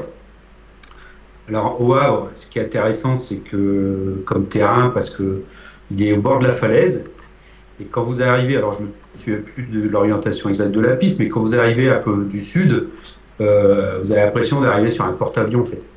La piste est vraiment au bord de la falaise. Et donc là, pareil, bon, on était au parking, on faisait un changement d'équipage avec les élèves, et au loin, je vois une bande de nuages sur la mer. Et puis j'ai dit, oh là là, ça commence à arriver. Donc je dis à mes élèves de se dépêcher. Donc on monte dans l'avion, tout ça. Je prends en charge le démarrage pour aller vite. Je taxi. Et puis au lieu de remonter la piste, bon, j'avais assez de pistes depuis l'intersection du taxiway pour décoller sur la piste. Donc au lieu de remonter la piste pour prendre toute la piste et décoller, bah, je décide de décoller à partir du taxiway. Enfin, de l'intersection sur la piste au niveau du taxiway. Donc, temps de démarrer, de rouler jusque-là, demander l'autorisation, je m'aligne et je décolle. Au moment où je passe le seuil de piste, il y avait l'entrée maritime, les nuages qui avaient déjà envahi la moitié de la piste. Hein, c'est-à-dire que bah, quand je me suis aligné, les nuages étaient en bout de piste au bord de la falaise. Et quand j'ai décollé et puis que j'ai passé le seuil de piste au décollage, bah, ça avait déjà envahi la moitié du terrain, quoi. Ça va vite. Donc ça va très très vite les entrées maritimes. Là, normalement, Nico, voilà. Je t'ai partagé la possibilité de partager ton écran, justement, et tu dois voir ça dans les outils, tu sais, vers la caméra, le micro, et à côté, tu dois avoir un petit picto, partager l'écran. Voilà. D'accord. Donc, logiquement, on devrait voir ça, si tu cliques dessus. Donc juste après on va parler un petit peu du contenu. Déjà je vais vous présenter un peu le site sur lequel on peut récupérer des infos qui sont officielles, parce qu'attention, toutes les applications qu'on utilise ne sont pas forcément des sources officielles. Il va falloir trier un petit peu tout ça et on ne peut pas partir avec n'importe quoi. Alors est-ce que vous voyez là? Ouais. On voit bien, et d'ailleurs ce qu'on va faire, bah vas-y Nico, hein, si tu veux. Vous voyez la carte ANSI en plein écran là? Ouais. D'accord. Donc ça c'est ce qu'on appelle une carte ANSI. D'accord. Donc on reconnaît la France. Et vous avez différents symboles, vous avez différentes limites qui illustrent en fait la météo à ce moment-là. D'accord. Donc par exemple, vous avez le grand trait bleu avec les petites pointes bleues. Donc ça c'est un front froid par exemple qui passe. Ensuite, vous avez ta souris, des petits, Nico. Tu peux peut-être monter avec ta souris, où est-ce que c'est? On la voit là, ta souris. Ah bah oui. Voilà. Donc là, on a le front froid. D'accord. Et ici, vous avez du mouton. Voilà. Donc ça, c'est la limite des nuages, de la nébulosité. D'accord. Et après, vous avez des informations ici. Donc ça, ce sont des informations sur les types de nuages et leur développement vertical. D'accord. Donc si je prends là, par exemple, on a des TCU, des Tower Cumulus, d'accord, isolés et localement embedded, ça veut dire donc noyés dans la couche. Vous avez des TCU. La base est à 1500 pieds, enfin entre 1500 et 3000 pieds, d'accord, et la hauteur, le haut du nuage, c'est entre 14 000 et 3X, ça veut dire que c'est au-dessus des 15 000 pieds. Voilà, donc vous avez différentes informations. Si vous allez voir, par exemple, qu'est-ce qu'on peut aller voir là ici? Vous voyez là, ma souris là, localement c'est du broken, donc là on va dire c'est la quantité de nuages. Broken, ça veut dire que ça fait un plafond, ça veut dire qu'on voit presque pas à travers. D'accord. Scattered, ça veut dire que vous avez des nuages plutôt espacés. Overcast, c'est vraiment des nuages soudés. Et broken, c'est des nuages qui sont soudés mais avec quelques petits trous. D'accord. Donc ici, localement, c'est du broken, donc un petit peu soudé. Des stratus, ST, hein, avec une base ici à 500 pieds. Vous voyez, 0,05, 500 pieds et 1300. Et le haut de la couche, donc de stratus, c'est caractéristique. Hein, les stratus, en général, c'est très bas. Et c'est une couche, c'est pas bien épais non plus. Donc 1500, 2000 pieds. D'accord. Alors, ce qui est intéressant sur cette carte-là, pour justement faire une analyse météo quand vous partez en VFR, c'est ce qui est important, c'est de calculer votre altitude mini. Hein, on a dit 500 pieds sol, c'est-à-dire que sur votre route, vous devez déterminer l'altitude que vous allez prendre pour respecter les 500 pieds sol. D'accord. Ensuite, après, vous avez votre limite. Hein. Si vous avez peur à 500 pieds sol, vous pouvez prendre 800, 900, 1000 pieds. Hein. 1000 pieds sol. Hein. D'accord. Et ensuite, cette altitude-là, vous n'avez plus qu'à la comparer justement avec la base des nuages. Vous voyez? Par exemple, si je veux prendre ici, donc on est au nord, là, près du Havre, d'accord, juste au nord-ouest de Paris. Là. Bah tiens, on parlait tout à l'heure de l'île Clermont-Ferrand. Ça peut être un bon exemple. Ouais, donc on va dire, vous voyez ici au départ de l'île, on va dire qu'ici on a du 1500 pieds, d'accord. Et puis Clermont-Ferrand c'est ici, donc il faut passer le front. Donc effectivement, au moment dans le front, là, et devant le front, vous voyez, vous avez du 500 pieds et vous avez du 1500 pieds, donc c'est pas bien haut. Hein. Alors je rappelle que cette carte-là, la hauteur des nuages ici, la base des nuages, elle est donnée par rapport au niveau de la mer. Vous voyez? C'est-à-dire que si vous avez un relief à 1000 pieds, ici par exemple, 1000 pieds, et les nuages sont à 1500 pieds, c'est-à-dire que vous avez que les nuages sont à 500 pieds au-dessus du sol. Vous voyez? Si je reviens sur l'île, l'île, je ne sais plus à combien c'est, mais bon, on va dire que l'île c'est à 200 pieds par exemple. Donc on a la couche qui descend au plus bas à 1500 pieds. Si l'île c'est à 200 pieds, ça veut dire que les nuages par rapport au sol sont à 1300 pieds. Vous voyez? Donc si vous calculez votre altitude mini sur votre chemin, réglementairement 500 pieds sol, ou votre limite à vous pour vous rassurer, c'est 1000 pieds sol, vous la comparez avec la base des nuages sur cette carte-là, et vous voyez si ça passe ou pas. Donc là, je pense que ça passerait pas. Qu'est-ce que t'en penses, Yann? Oui, surtout avec un front. Hein. Un front froid en plus. Voilà. Qui dit front froid, qui risque aussi de grains. C'est audacieux. C'est audacieux.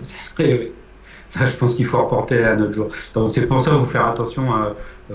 Souvent, il y a beaucoup de propriétaires d'avions qui utilisent leur avion, les aéroclubs qui utilisent leur avion pour leur déplacement professionnel.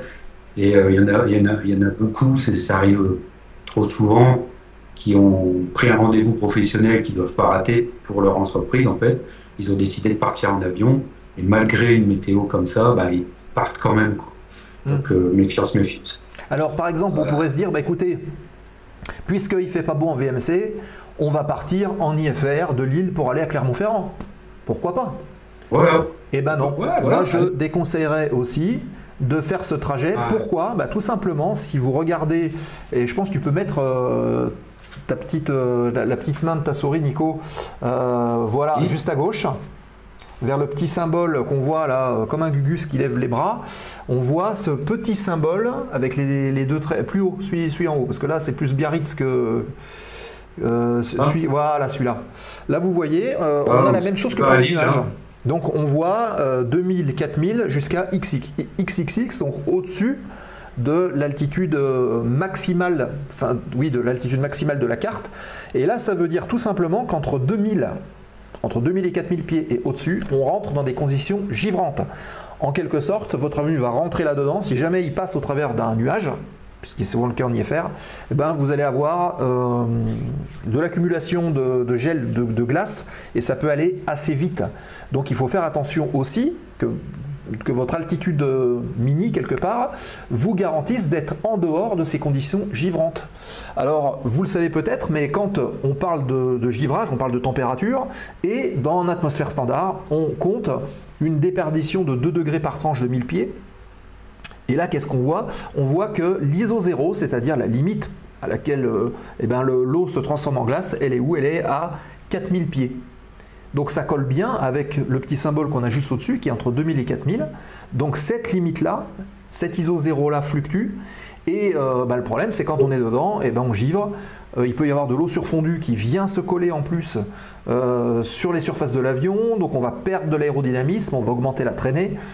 Ça peut être compliqué, même dangereux. Donc ça, il va falloir aussi le regarder. On peut très bien givrer aussi en conditions VMC. Hein. Ça peut arriver. Hein.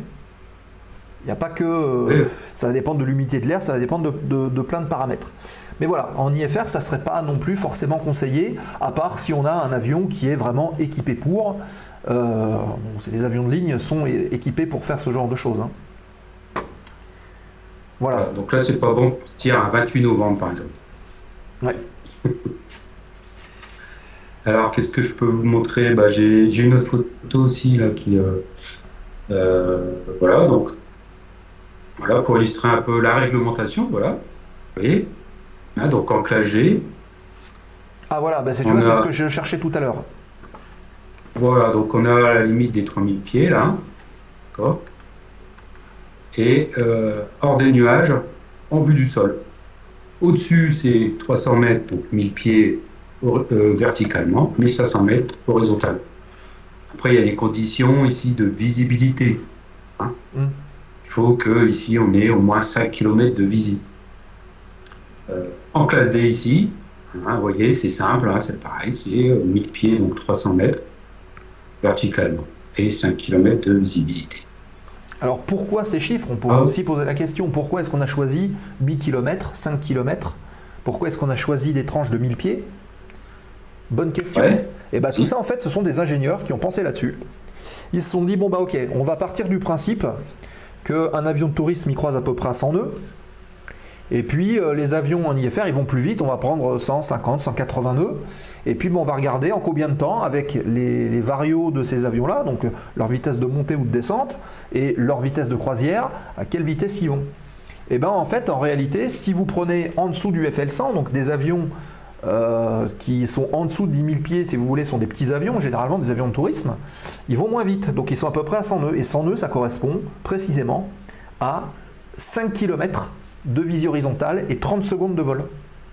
Donc en réalité, on peut convertir en fait ces distances-là en temps de vol, et on voit aussi que 1000 pieds minutes peut correspondre à 30 secondes de vol dans le plan vertical. Et 30 secondes, c'est quoi? C'est le temps de se rendre compte s'il y a un avion ou pas qui vient et d'être en mesure de déclencher une manœuvre qui va permettre de l'éviter. Donc ça n'a pas été pensé au hasard, ça a été calculé comme ça. Et au-dessus du FL100, 8 km, c'est pour des avions qui vont plus vite. Si on va plus vite, on va parcourir plus de distance, donc il va falloir plus de visibilité, tout simplement. Alors, j'ai une petite photo rigolote que je fais. Ah voilà, j'ai celle-là aussi, vous voyez, hein, voilà. J'ai celle-là, donc analyse météo. Hein. Au départ, est-ce que je peux y aller, hein? Donc, par exemple, au départ de l'FQT, donc là c'est Merville, d'accord, donc c'est une classe d'espace D. C'est quoi les conditions VMC à respecter? On a 1000 pieds par rapport au nuage et 5 km. Qu'est-ce qu'on a à la TIS? Donc le message automatique qu'on a depuis la tour, à la TIS, on a une visibilité de 10 km, d'accord, et des nuages épars à 5000 pieds. Donc là, effectivement, on va pouvoir partir en route. Donc là, je vais à Beauvais. Entre Merville et Beauvais, donc je suis en classe d'espace G. Qu'est-ce que je dois respecter? Hors des nuages. Donc là, c'est pas à jour, hein, la diapo, là, c'est plus ça. Donc hors des nuages, en vue du sol. Sur la métar, les TAF, parce qu'il y a des terrains entre les deux, hein, je peux utiliser ces messages-là aussi. Et en utilisant, comparer la base des nuages sur la torsième en altitude mini, est-ce que je peux y aller ou pas? Oui, ok. À l'arrivée, qu'est-ce qu'on a? Donc on arrive à Beauvais, c'est une classe d'espace D, c'est quoi les conditions VMC à respecter? Et puis là, on peut prendre la TIS, hein, ça donne une bonne information. Ensuite, les métars et les TAF aussi. Hein. Après, tout dépend de la durée du vol. Hein. D'accord? Les TAF, c'est prévision, donc vous devez arriver dans la fenêtre où il fait beau, hein, dans le message du TAF. Donc là, on a une visibilité supérieure à 10 km, on a des nuages épars à 3500 pieds. Oui, je vais pouvoir arriver à Beauvais. Parfait. Voilà une analyse météo, un exemple d'analyse météo. J'aime bien aussi montrer cette photo-là. Vous voyez, vous êtes en vol là. Vous faites quoi? Vous faites demi-tour? Vous y allez. C'est pas bien haut les nuages, hein? Ah oui. Qu'est-ce qu'on fait en continu? On fait demi-tour. Ah bah on pourrait lancer un sondage. Savoir si on a des intrépides. Sondage, là, Après, quand je dis intrépide, ça ne veut pas dire qu'on ne peut pas forcément y aller ou pas y aller. Hein. Alors, aviateur 59, demi-tour. D'accord. C'est une sage décision. Sage décision. Toujours une bonne décision. Pour aller toujours. Quand on n'est pas sûr, effectivement, c'est toujours. Il faut lever le doute. Hein. Là, il y a un doute. Eh ben, je fais demi-tour. Moi, je n'aurai pas de doute. Ouais. Ok. Alors, déjà, à quelle altitude on vole? Allez, on va dire. Alors, tout dépend si le terrain est dessous cette couche. Vous voyez, question à se poser. À quelle altitude je suis? Je suis à 2000 pieds. Je suis dans quelle classe d'espace? Je suis dans une classe G. D'accord. Troisième question, quelles sont les conditions VMC à respecter? En classe G, c'est hors des nuages et en vue du sol. Donc là, je suis bien hors des nuages. Je suis en vue du sol. Par contre, si je vais plus loin, là, je ne serai plus en vue du sol, puisque c'est une couche de nuages. Hein. Donc, je ne vais pas pouvoir respecter les conditions VMC. Ouais. D'accord? Ah. Donc, qu'est-ce que je fais? Donc, je fais demi-tour, ouais, mais est-ce que tout dépend si le terrain en dessous est dessous cette couche? Ah bah oui, il faut savoir aussi, on peut passer au-dessus de la couche. Hein. On vole, si elle est bleue, on peut voler au-dessus de la couche. Donc le terrain à destination, est-ce qu'il n'est pas bougé, effectivement, comme sur la photo? Là, il faut le savoir. Donc, là, je reviens à la question qu'on a eue tout à l'heure. On peut demander au contrôle si à destination, il fait beau. Et surtout, qu'est-ce qu'on voit derrière nous? Qu'est-ce qu'on voit derrière nous? Exact. Voilà. La fenêtre, la porte de sortie, effectivement. Alors, on va dire que la porte de sortie, là, on voit le sol, hein, il fait beau. Là, c'est juste une couche qui est devant nous, là. Donc 2000 pieds, on ne va plus voir le sol. Donc là, on ne peut pas respecter les conditions VMC. Mais par contre, qu'est-ce qu'on peut faire? On peut monter au-dessus, 3000 pieds. Parce que les conditions au-dessus de 3000 pieds, c'est quoi? C'est juste 1000 pieds par rapport au nuage. Mais il n'y a pas cette condition. Voilà, donc mais on n'est pas obligé, il n'y a pas la condition d'être en vue du sol. Donc en volant à 3000 pieds au-dessus de la couche, là, on a le bon espacement par rapport au nuage. Il n'est pas obligé d'être en vue du sol, donc on peut continuer notre route. On appelle ça exact le VFR on top. Alors après, évidemment, voilà. Il faut être sûr aussi que de l'autre côté, ce soit dégagé pour pouvoir descendre. Voilà. Donc ça sous-entend le carburant, ça sous-entend plein d'autres choses. Hein. Voilà. Voilà. Et VFR on top, bien sûr, ça sous-entend aussi d'avoir l'équipement minimal. Oui. De navigation aussi pour faire du VFR on top. Voilà quelques exemples. Ok. Vous voyez le cheminement un peu intellectuel à avoir, c'est-à-dire, ok, je suis à quelle altitude, je suis dans quelle classe d'espace, c'est quoi les conditions VMC que je dois respecter. Donc, vous voyez, je ramène tout à du binaire, oui, je peux ou pas, ou alors les décisions, oui, je peux monter. D'accord, voilà. Alors, tout ça, ça sous-entend bien sûr qu'il fait beau à destination. Mais sinon, demi-tour. Ouais. Voilà. Ok, écoute, voilà, Nico, tu restes avec nous, et comme ça, on va basculer ici, normalement, sur l'écran. Et je vais te rajouter, justement, hop, le PDF, on va l'enlever, on va rajouter la petite source qui va bien, voilà, pour que vous puissiez voir ça. Et puis, est-ce qu'on a... On va essayer de retrouver Nico. Hop, ici. Voilà. Ah non, il est reparti. Voilà, il y a un peu de latence. Voilà, c'est beau la technologie quand même. Alors, qu'est-ce qu'on a ici? On a tout simplement une capture d'écran du site officiel qui permet à tout pilote d'aller chercher des informations météo. Il est édité, vous le voyez, par... Alors on a le petit picto de la République française et on a le SIG de Météo France, qui est le fournisseur officiel de plein de météos différentes, que ce soit au niveau de la mer, du ciel, de plein de choses. Donc c'est une source officielle. Alors avant d'exploiter une info météo pour partir en vol, toujours, on essaie de... C'est même pas on essaie, on doit s'assurer en fait que les sources sont officielles et sont à jour. Et donc pour pouvoir accéder à ça, vous tapez tout simplement aviation.meteo.fr ou sur Google Aviation Météo et vous verrez, il y a donc le site AeroWeb qui existe. Quand vous arrivez dessus, on va vous proposer de créer un compte gratuit que vous pouvez très bien créer avec votre adresse email sans aucun souci. Une fois que tout ça est fait, vous accédez à la page d'AeroWeb et là on va vous proposer la possibilité de regarder la météo sur un terrain par exemple, ou pour un vol local, ou bien de créer un voyage virtuel, entre guillemets, où on va regarder sur une tranche d'espace comment évolue la météo et on va aller chercher justement plein de choses. Vous voyez ici, là-dessous, là, je vais faire défiler un peu, vous avez tout un tas de messages qui sont codés. Alors effectivement, le job du pilote, ça va être aussi d'apprendre à décrypter un petit peu ça, parce que quand on travaille en l'air, on a aussi des infos qui sont transmises, des infos météo, qu'il faut être capable de décrypter. Donc il y a un travail en salle, derrière un bureau, à apprendre un petit peu comment c'est structuré. Et en fait, quand on apprend à le lire, ça devient quand même assez logique. Mais c'est vrai qu'au début, la première fois qu'on voit ça, il y en a qui deviennent verts. Ah, c'est une autre langue. Hein. Voilà. Donc on va regarder un petit peu ça. Dans la première partie du message, donc d'ailleurs on va revenir sur AeroWeb de base. Je vais cliquer sur accueil. Voilà. Donc vous voyez ce que je vous disais, hein, soit on peut regarder un vol local. Donc on va cibler un aérodrome et puis on va être en mesure de voir s'il y a des infos météo qui existent sur ce terrain ou pas. Ou bien carrément de cliquer ici et de déterminer un trajet. C'est quoi déjà le code OACI de Lille, Nico, dont on parlait tout à l'heure? Alors Lille, c'est LFQQ. LFQQ. Ok, LFQQ. Et puis aérodrome d'arrivée, on va prendre Clermont-Ferrand, LFLC, on en parlait tout à l'heure. Et puis on va voir un petit peu la météo qu'il fait sur ce trajet aujourd'hui. Voilà, j'ai cliqué et on me dit imprimer. On a différentes cartes qui peuvent s'afficher ici.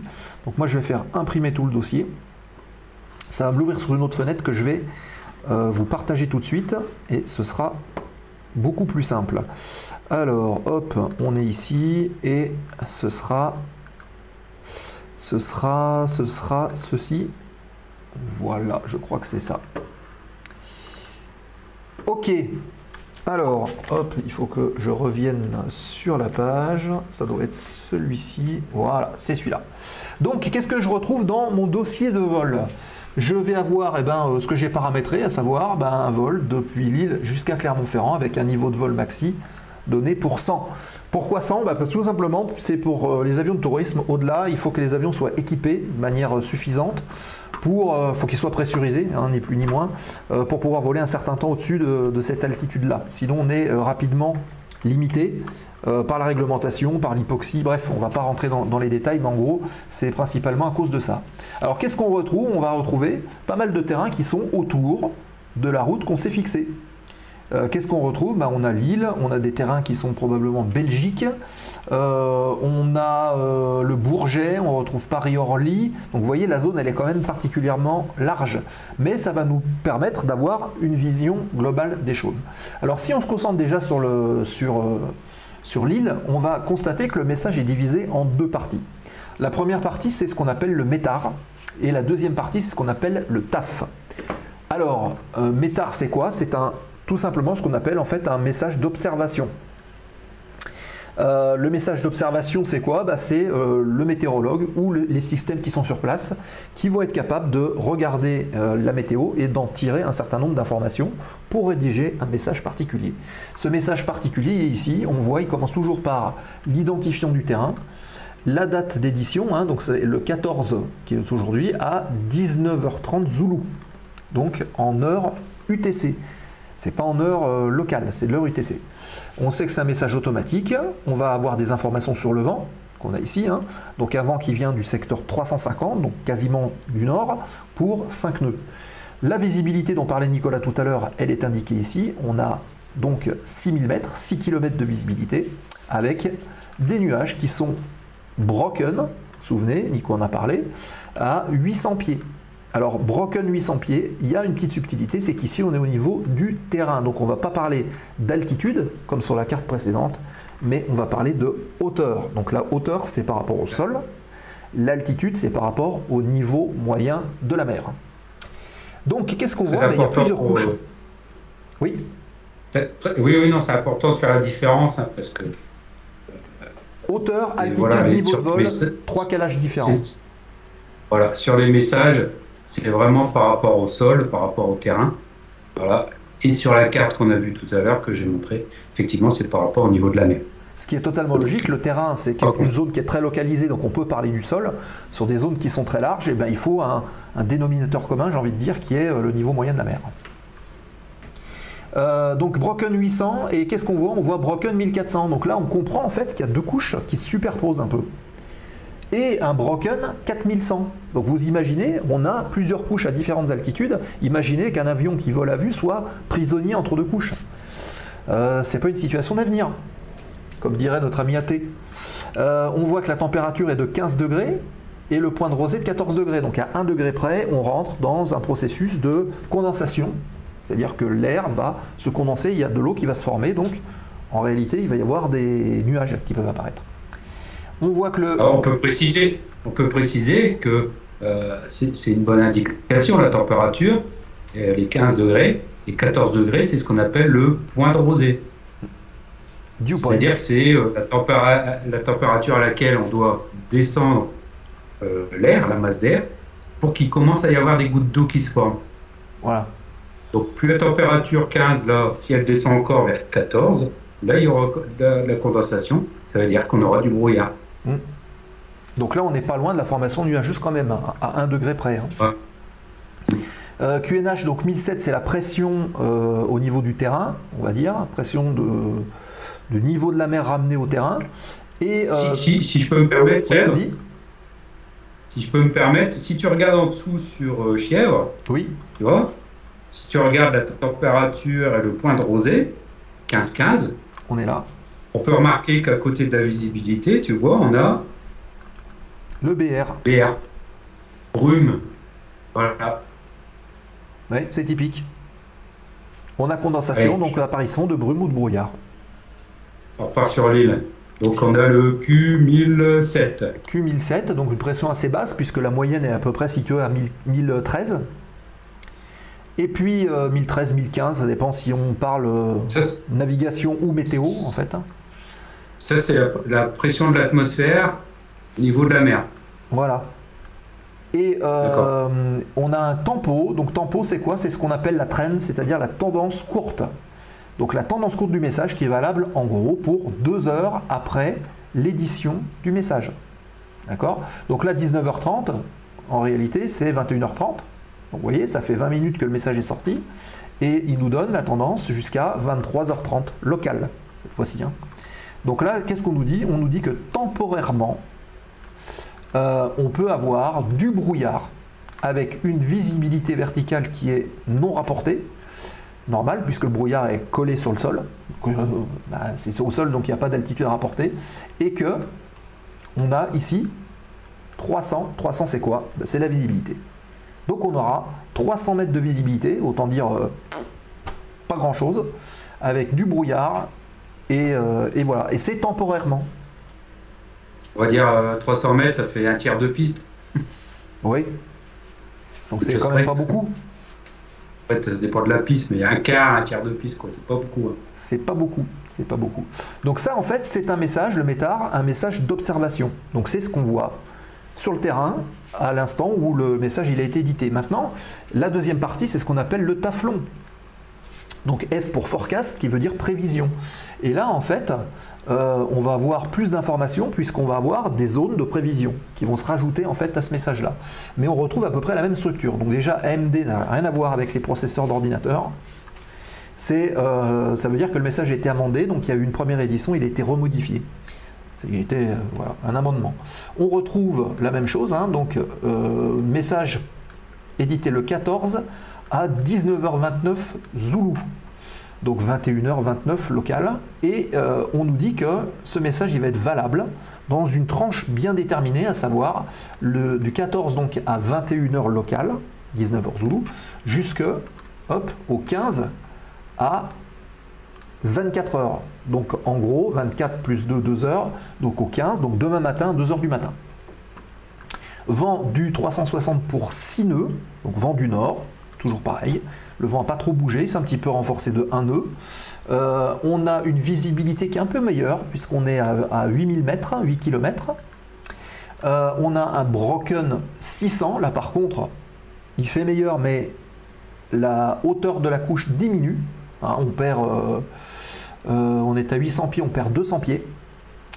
Et puis Becoming, donc Becoming c'est à suivre, hein, à venir, entre 19h, donc 21h et donc minuit, local, Broken 30 avec une probabilité modérée que entre 22h UTC, donc minuit local, et 5h du matin local, on le disait tout à l'heure, du brouillard. FG c'est fog, donc brouillard, 300 mètres de visibilité avec une visibilité verticale non reportée. Et pareil, on rajoute des informations, donc temporairement, alors temporairement il est aussi défini par la réglementation de manière très claire, mais on ne va pas rentrer trop dans les détails non plus. Temporairement, le 15, donc demain matin de 10h jusqu'à 15h UTC, donc de 12h jusqu'à 17h local, 3000 mètres de visibilité. SHRA, c'est quoi? Shower Rain, donc des averses de pluie. Broken, 2000 pieds avec des TCU, donc Tower Rain Cumulus, donc formation de nuages pré-orageux. Et tempo entre 22h, donc le 15, donc demain, donc 21h, donc ça fait 23h local jusqu'à 2h du matin local du lendemain, donc ce sera le 16 pour nous. Pareil, Shower Rain, Broken 2000, TCU, Tower Rain Cumulus. Voilà. Donc en fait, pour traduire, finalement, ça veut dire quoi? Ça veut dire que là, à Lille, on a des nuages bas, avec une possibilité déjà ce soir d'avoir du brouillard, et que demain matin, on va se lever dans le brouillard. D'accord? Et qu'à partir de mi-journée, on aura des pluies, des averses, hein, avec des nuages d'averses, là, hein, des TCU là, qui vont commencer à se former. Donc on aura de la pluie pratiquement toute la journée. Ouais. C'est ça. Donc voilà, il va pas faire super beau pour voler. Vous avez un petit peu ça un peu partout. Par exemple, si on regarde le terrain ici LFQG, hein, de Nevers-Fourchambault, qui est quand même, on va dire, entre Clermont et Lille, hein, à peu près, hein, peut-être plus du côté de Clermont que de Lille quand même. Qu'est-ce qu'on peut voir? Eh ben, on voit en fait qu'il n'y a qu'une ligne. Et ben, tout simplement parce que sur ce terrain-là, il y a une station automatisée. Hein, on le voit, hein, puisque c'est marqué auto, c'est une petite station météo qui est connectée et qui va faire les mesures et qui va relayer ces mesures, mais on n'aura pas de prévisionniste qui va être capable de faire une prévision avec un TAF. Donc là, on n'est que dans l'observation. Voilà. En revanche, Avor, qui n'est pas très loin, bah là vous avez un taflon. Avor, en plus, c'est une base aérienne, donc c'est militaire. Donc très souvent, il y a des météorologues militaires aussi qui sont sur ces bases-là. Saint-Yan et Clermont-Ferrand. Donc vous voyez, Clermont-Ferrand, là, le taflon de Clermont, là, il y en a un paquet. Hein. Alors, plus il y a de lignes dans les tafs, hein, bah, plus il faut se méfier, quoi. C'est ça. Quand il n'y a pas beaucoup de lignes, généralement, on sait que c'est pas mal. Le plus il y en a, le plus ça veut dire qu'il y a des phénomènes qui se rajoutent et qui vont impacter le vol.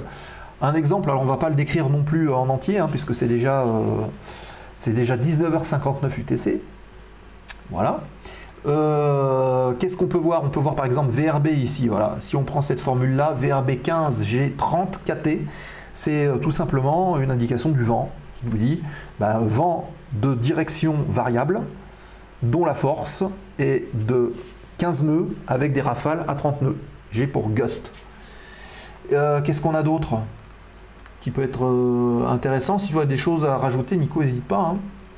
Hein. Par exemple... Ouais, non, après, c'est caractéristique du temps, hein, avec les nuages qu'on voit là. Derrière, on a quoi? On a des thunderstorms, TS. Oui. On a donc les orages. TSRA. Hein, donc c'est caractéristique avec le vent variable. Hein. Averse orageuse. Et les rafales de vent. Hein, donc à 30 nœuds, allez, on peut diviser vite fait par deux, quoi. Après, on voit ça, le moins TSRA, donc averse orageuse faible, puisqu'on a le moins de vent. Donc il donne aussi une petite notion une petite notion d'intensité, et on peut même aussi parler des prop 40 et prop 30. On voit que prop 40, on a une forte probabilité puisqu'on est assez proche, hein, on est au début du message, donc c'est une prévision qui va être assez proche dans le temps. Par contre, quand on s'éloigne, eh ben, la prop 30, donc c'est une probabilité qui est quand même plus faible. Voilà, pour faire simple. Si vous voulez connaître, parce que ça c'est la question qu'on peut se poser, où est-ce qu'on peut trouver les abréviations de toutes ces choses-là? Et bien en fait, alors il faut que je rebascule sur l'autre écran pour vous montrer où ça se situe dans AeroWeb. Hop, alors il faut que je déverrouille ça, toc. Je relance la source, si ça veut bien marcher. Voilà. Et je reviens ici. Tac, voilà. Vous voyez bien l'AeroWeb? Oui. Donc parfait. Si vous regardez ici, là, vous allez descendre dans Aller plus loin. Vous avez... il est à quel endroit? Là, il est ici. Guide aviation. Vous voyez là, je vous le surligne. Aller plus loin, guide aviation. Vous cliquez dessus. Et si vous cliquez dessus, on va l'ouvrir. Hop, donc je repasse de l'autre côté. Chrome, hop, guide aviation, et on valide. Voilà. Donc le guide aviation, on le retrouve là, et là-dedans, vous avez la Bible, à savoir, hop, on va venir sur le sommaire. Préparez votre vol, trouvez les infos, décodez les renseignements météorologiques, comment est-ce qu'on lit les cartes, la fameuse carte TEMSI qu'on a vue tout à l'heure avec Nicolas. On a la même chose au niveau des vents, on va la voir juste après, la WinTem, donc prévision des vents. Comment est-ce qu'on lit les différents types d'images, satellites, radars, comment est-ce qu'on lit les métars, les TAF, c'est ce qu'on vient de voir avec les codes. Si on va par exemple à la page 16, on va trouver les codes, hop, voilà, 16, toc toc, les images, voilà, on arrive là, les métars SPCI, et ici, vous allez retrouver l'identification, le vent dont on parlait, la visibilité dominante, voilà, tout ça est indiqué là-dessus. Donc grâce à ça, et avec un peu d'entraînement, vous êtes à même d'aller décrypter les informations qui sont sur les différents terrains et à pouvoir tirer justement les conséquences et d'essayer de regarder un peu la météo et voir ce que ça donne en réalité. Voilà, vous voyez toutes les abréviations ici, mince, type de précipitation, grêle, grésille, granule, obscurcissement, on en parlait, brume, brouillard, fumée, etc. Donc il y a énormément de choses. On essaie de retenir le tout, mais quand on ne le retient pas, on sait qu'on va ici et on arrive à retrouver les abréviations.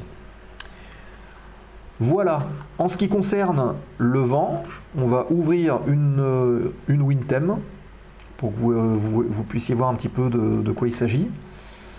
Alors, hop, et on va basculer dessus sous Chrome aussi.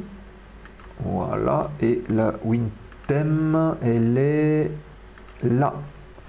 Voilà. Donc vous voyez que on retrouve un petit peu les bases de la carte de tout à l'heure, sauf qu'il n'y a plus que le vent qui est indiqué dessus. Là par contre pour les WinTem, vous voyez que l'altitude de la carte qui est donnée, il est indiqué ici, c'est-à-dire le FL20, donc le niveau 20, et on change encore de calage altimétrique, puisque là on est en 1013, on est en niveau de vol quelque part. Et qu'est-ce qu'on a? On a la direction du vent, d'où le vent vient, et quelle est la force qu'il a, et là, quelle est la température qui est donnée ici au FL20. Donc FL20, c'est 2000 pieds au calage 1013, et on sait qu'à 2000 pieds au calage 1013, si on regarde du côté de Marseille, ici par exemple, on a plus 20 degrés. Voilà, ça donne un ordre d'idée. Quand on a des petits zéros, c'est que il n'y a pas de vent, pour faire simple. Et le plus il y a de petites barbules, on le voit dans le nord-ouest de la carte, le plus il y a de barbules, en fait, le plus le vent est fort. Et généralement, le plus on monte en altitude, le plus le vent est fort. Alors évidemment, cette carte-là, elle va peut-être me faire mentir, mais très souvent, c'est le cas. Non, elle ne me fait pas mentir. Vous voyez ici, on est monté en altitude, là, au sud des Alpes, là, on a quand même pas mal de vent. Voilà, donc grâce à ça, on peut déterminer le vent. Et pourquoi c'est intéressant de déterminer le vent quand on fait de la préparation du vol? En fonction de l'altitude que vous allez choisir pour faire votre trajet, vous saurez si le vent il vient de face, s'il vient de dos. S'il vient de face, vous allez mettre plus longtemps pour faire votre trajet, donc il va falloir plus de carburant. S'il vous pousse, en fait, on ne retire pas de carburant, on garde celui qu'on avait prévu au départ. C'est comme ça que le dit la réglementation. Mais ça va vous permettre de voir si vous arrivez plus vite, moins vite, et de gérer au mieux votre vol. Voilà ce qu'on pouvait dire. Donc, préparation du vol, ça passe par là. détermination des messages, détermination des cartes. On regarde ce qu'on peut faire. Est-ce que les conditions nous permettent, comme le disait tout à l'heure Nicolas, de partir dans le respect de la réglementation, de faire le trajet, de se poser? Et est-ce que qu'est-ce que je vais rencontrer sur ma route? À quoi il faut que je m'attende? Voilà. Si j'emmène Mémé faire un tour d'avion et qu'il y a le signe turbulence, ben on va peut-être éviter de trop la secouer. Vous voyez ce que je veux dire? Ce ne serait pas très agréable. Voilà. Donc, cette analyse du vol, elle est quand même fondamentale. Voilà ce qu'on pouvait dire hein, pour aborder un peu cette partie, on va dire, prévision. Je ne sais pas si ça vous a amené des choses, mais en tout cas, c'est intéressant d'en reparler, je trouve. Voilà. Nico, tu as quelque chose à rajouter ou... Non. Très bien. Ben, j'espère que ça va intéresser nos téléspectateuses, spectateurs. Ouais. Alors, je suis pas sûr qu'ils soient un peu endormis là. Alors hop, bon, c'est pas grave, il y a toujours des gens qui sont connectés. Même les élèves qui veulent devenir pilote, ça les saoule un peu. Faut être honnête. Ah, c'est pas un sujet facile. C'est les chiffres. C'est les chiffres. Bah oui, ce sont les chiffres qu'on peut déterminer. Mais encore une fois, allez sur le site d'AeroWeb et sur AeroWeb, vous téléchargez le guide météo, vous avez les chiffres à l'intérieur. Et c'est un bon début hein, pour commencer de bosser. Les jeunes au brevet de base, même au BIA, ils commencent de travailler là-dessus. Hein. C'est toujours très enrichissant. Bah oui, Fred, exactement. C'est pour ça qu'on fait souvent on faisait des briefings météo. 2 boîtes de Doliprane pour comprendre la météo. C'est pas livré avec, malheureusement. À ce point-là, non mais en fait c'est comme tout. Hein. Au début c'est compliqué, mais en fait on se rend compte que quand on gratte un peu et qu'on répète en fait tout le temps les mêmes choses, au bout d'un moment ça rentre. Hein. Voilà, comme le dit Meut, les premiers briefings météo sont les pires, après ça passe. On commence de prendre l'habitude. Voilà. On comprend pas ce qu'on lit. On sait lire un message, hein, mais on comprend pas concrètement ce que ça veut dire au début. J'en baffe toujours avec CETAF et METAR, oui. Il faut se faire justement à cette analyse-là. Et surtout, qu'est-ce que j'en tire? Il ne suffit pas de le lire pour le lire, il faut le lire pour comprendre et faire sa prévision. C'est ça le plus compliqué. Alors, pour le taf, une petite méthode aussi qui est intéressante, c'est de faire un dessin. Hein. C'est-à-dire qu'on dessine un trait hein, qui fait toute la période du taf. Et à l'intérieur de ce trait, en fait, on met les petites périodes qu'on voit dans le taf. Et puis, on dessine les petits nuages qui correspondent. Quoi. Ça donne une vision un peu plus concrète. Ouais. Voilà, si vous avez des questions en tout cas sur ces points-là, sur la météo, on est à votre disposition. D'ailleurs, vous pouvez utiliser le Discord hein, pour ça. Vous posez votre question dedans et on vous répondra avec grand plaisir. Il y a un symbole que vous ne connaissez pas, vous voulez avoir plus d'explications, n'hésitez pas à le faire. Le Discord sert aussi à ça. Voilà, 20h09 UTC, donc on va arrêter là pour ce soir.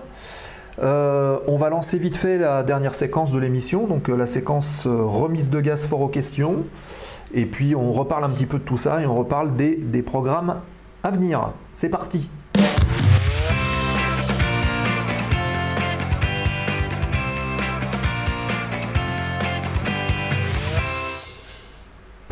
Voilà la dernière séquence remise de gaz et je vois sur mon téléphone Michael qui surgit au moment où l'émission termine. Et il dit ouais, j'ai encore raté la zone. Et bah ouais, Michael, du grand Michael, qu'on retrouvera d'ailleurs bientôt. Il doit venir et justement ça me permet de vous annoncer que je crois il a dit octobre ou novembre. Il devrait venir du côté de Montpellier, on le retrouvera ici au bar de la zone, ça devrait être assez sympa. Je ne sais pas sur quoi on va le faire travailler, notre ami Michael. On va trouver quelque chose. Donc les amis, la semaine prochaine, n'oubliez pas le rendez-vous. Et toi Nico, tu ne seras pas là la semaine prochaine, hélas.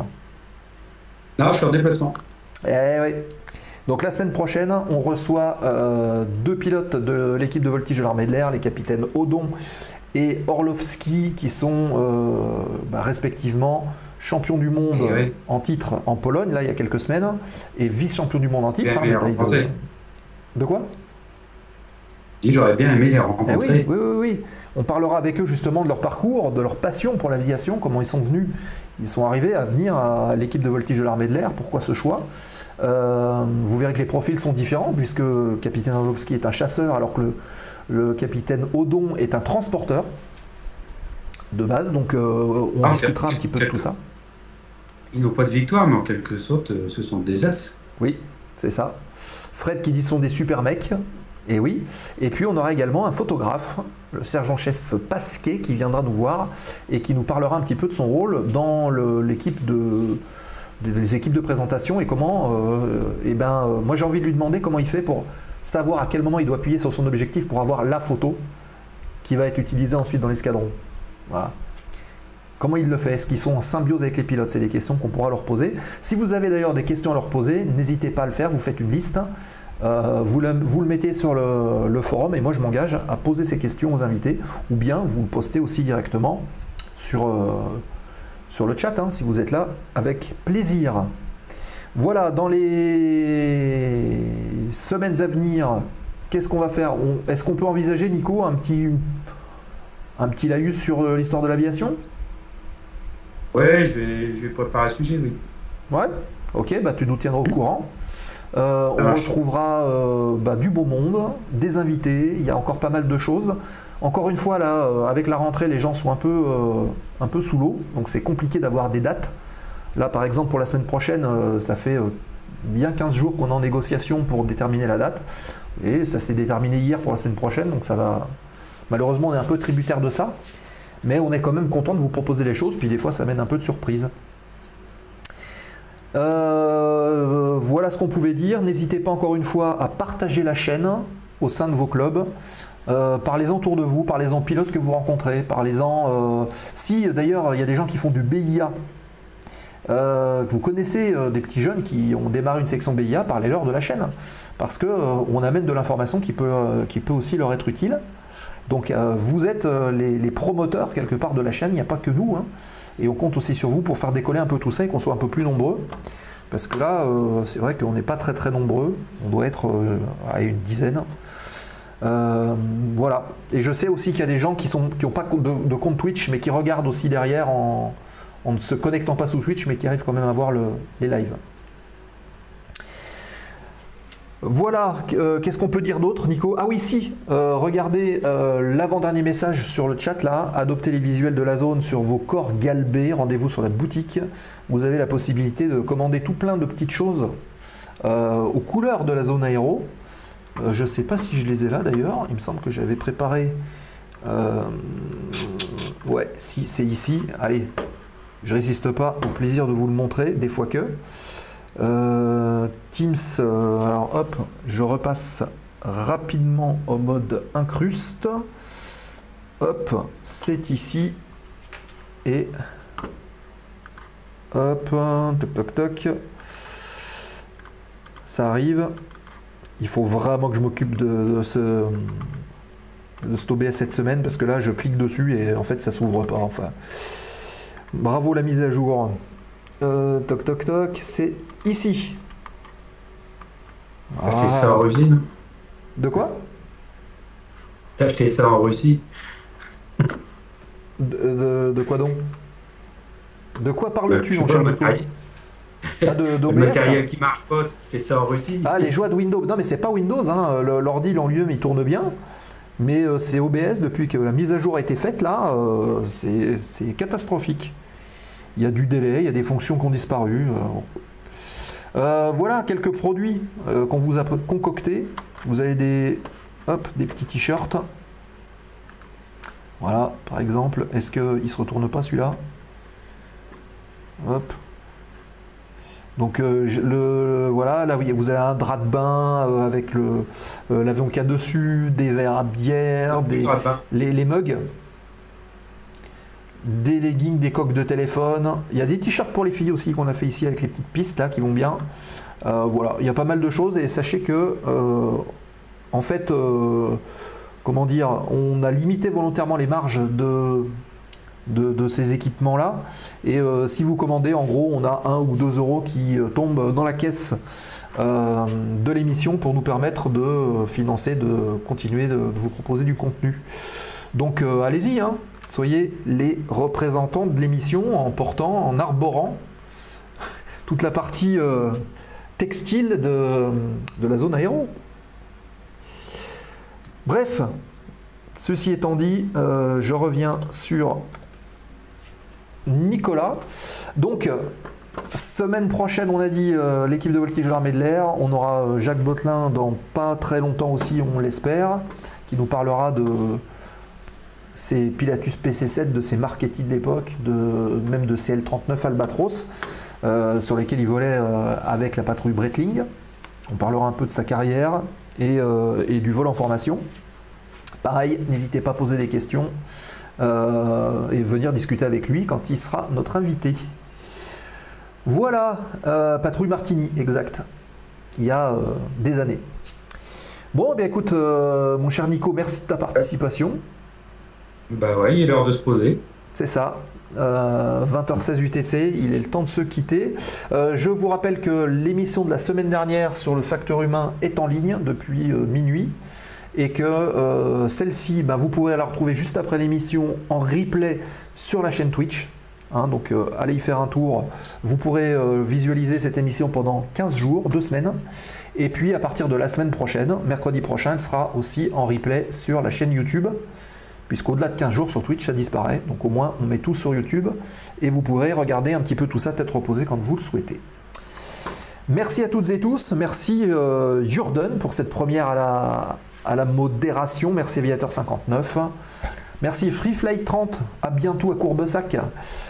Merci Fred d'être là régulièrement. Rendez-vous la semaine prochaine. Merci Nicolas. Et dès que tu as retrouvé ta voiture, tu viens nous voir ici. In situ. Ouais. Ça marche. Okay. Merci à toi aussi. Hein. Avec grand plaisir. Portez-vous bien, passez une bonne fin de soirée et rendez-vous la semaine prochaine avec l'équipe de voltige de l'armée de l'air et des aviateurs de qualité. Passez une bonne semaine et à mercredi prochain. Bye bye.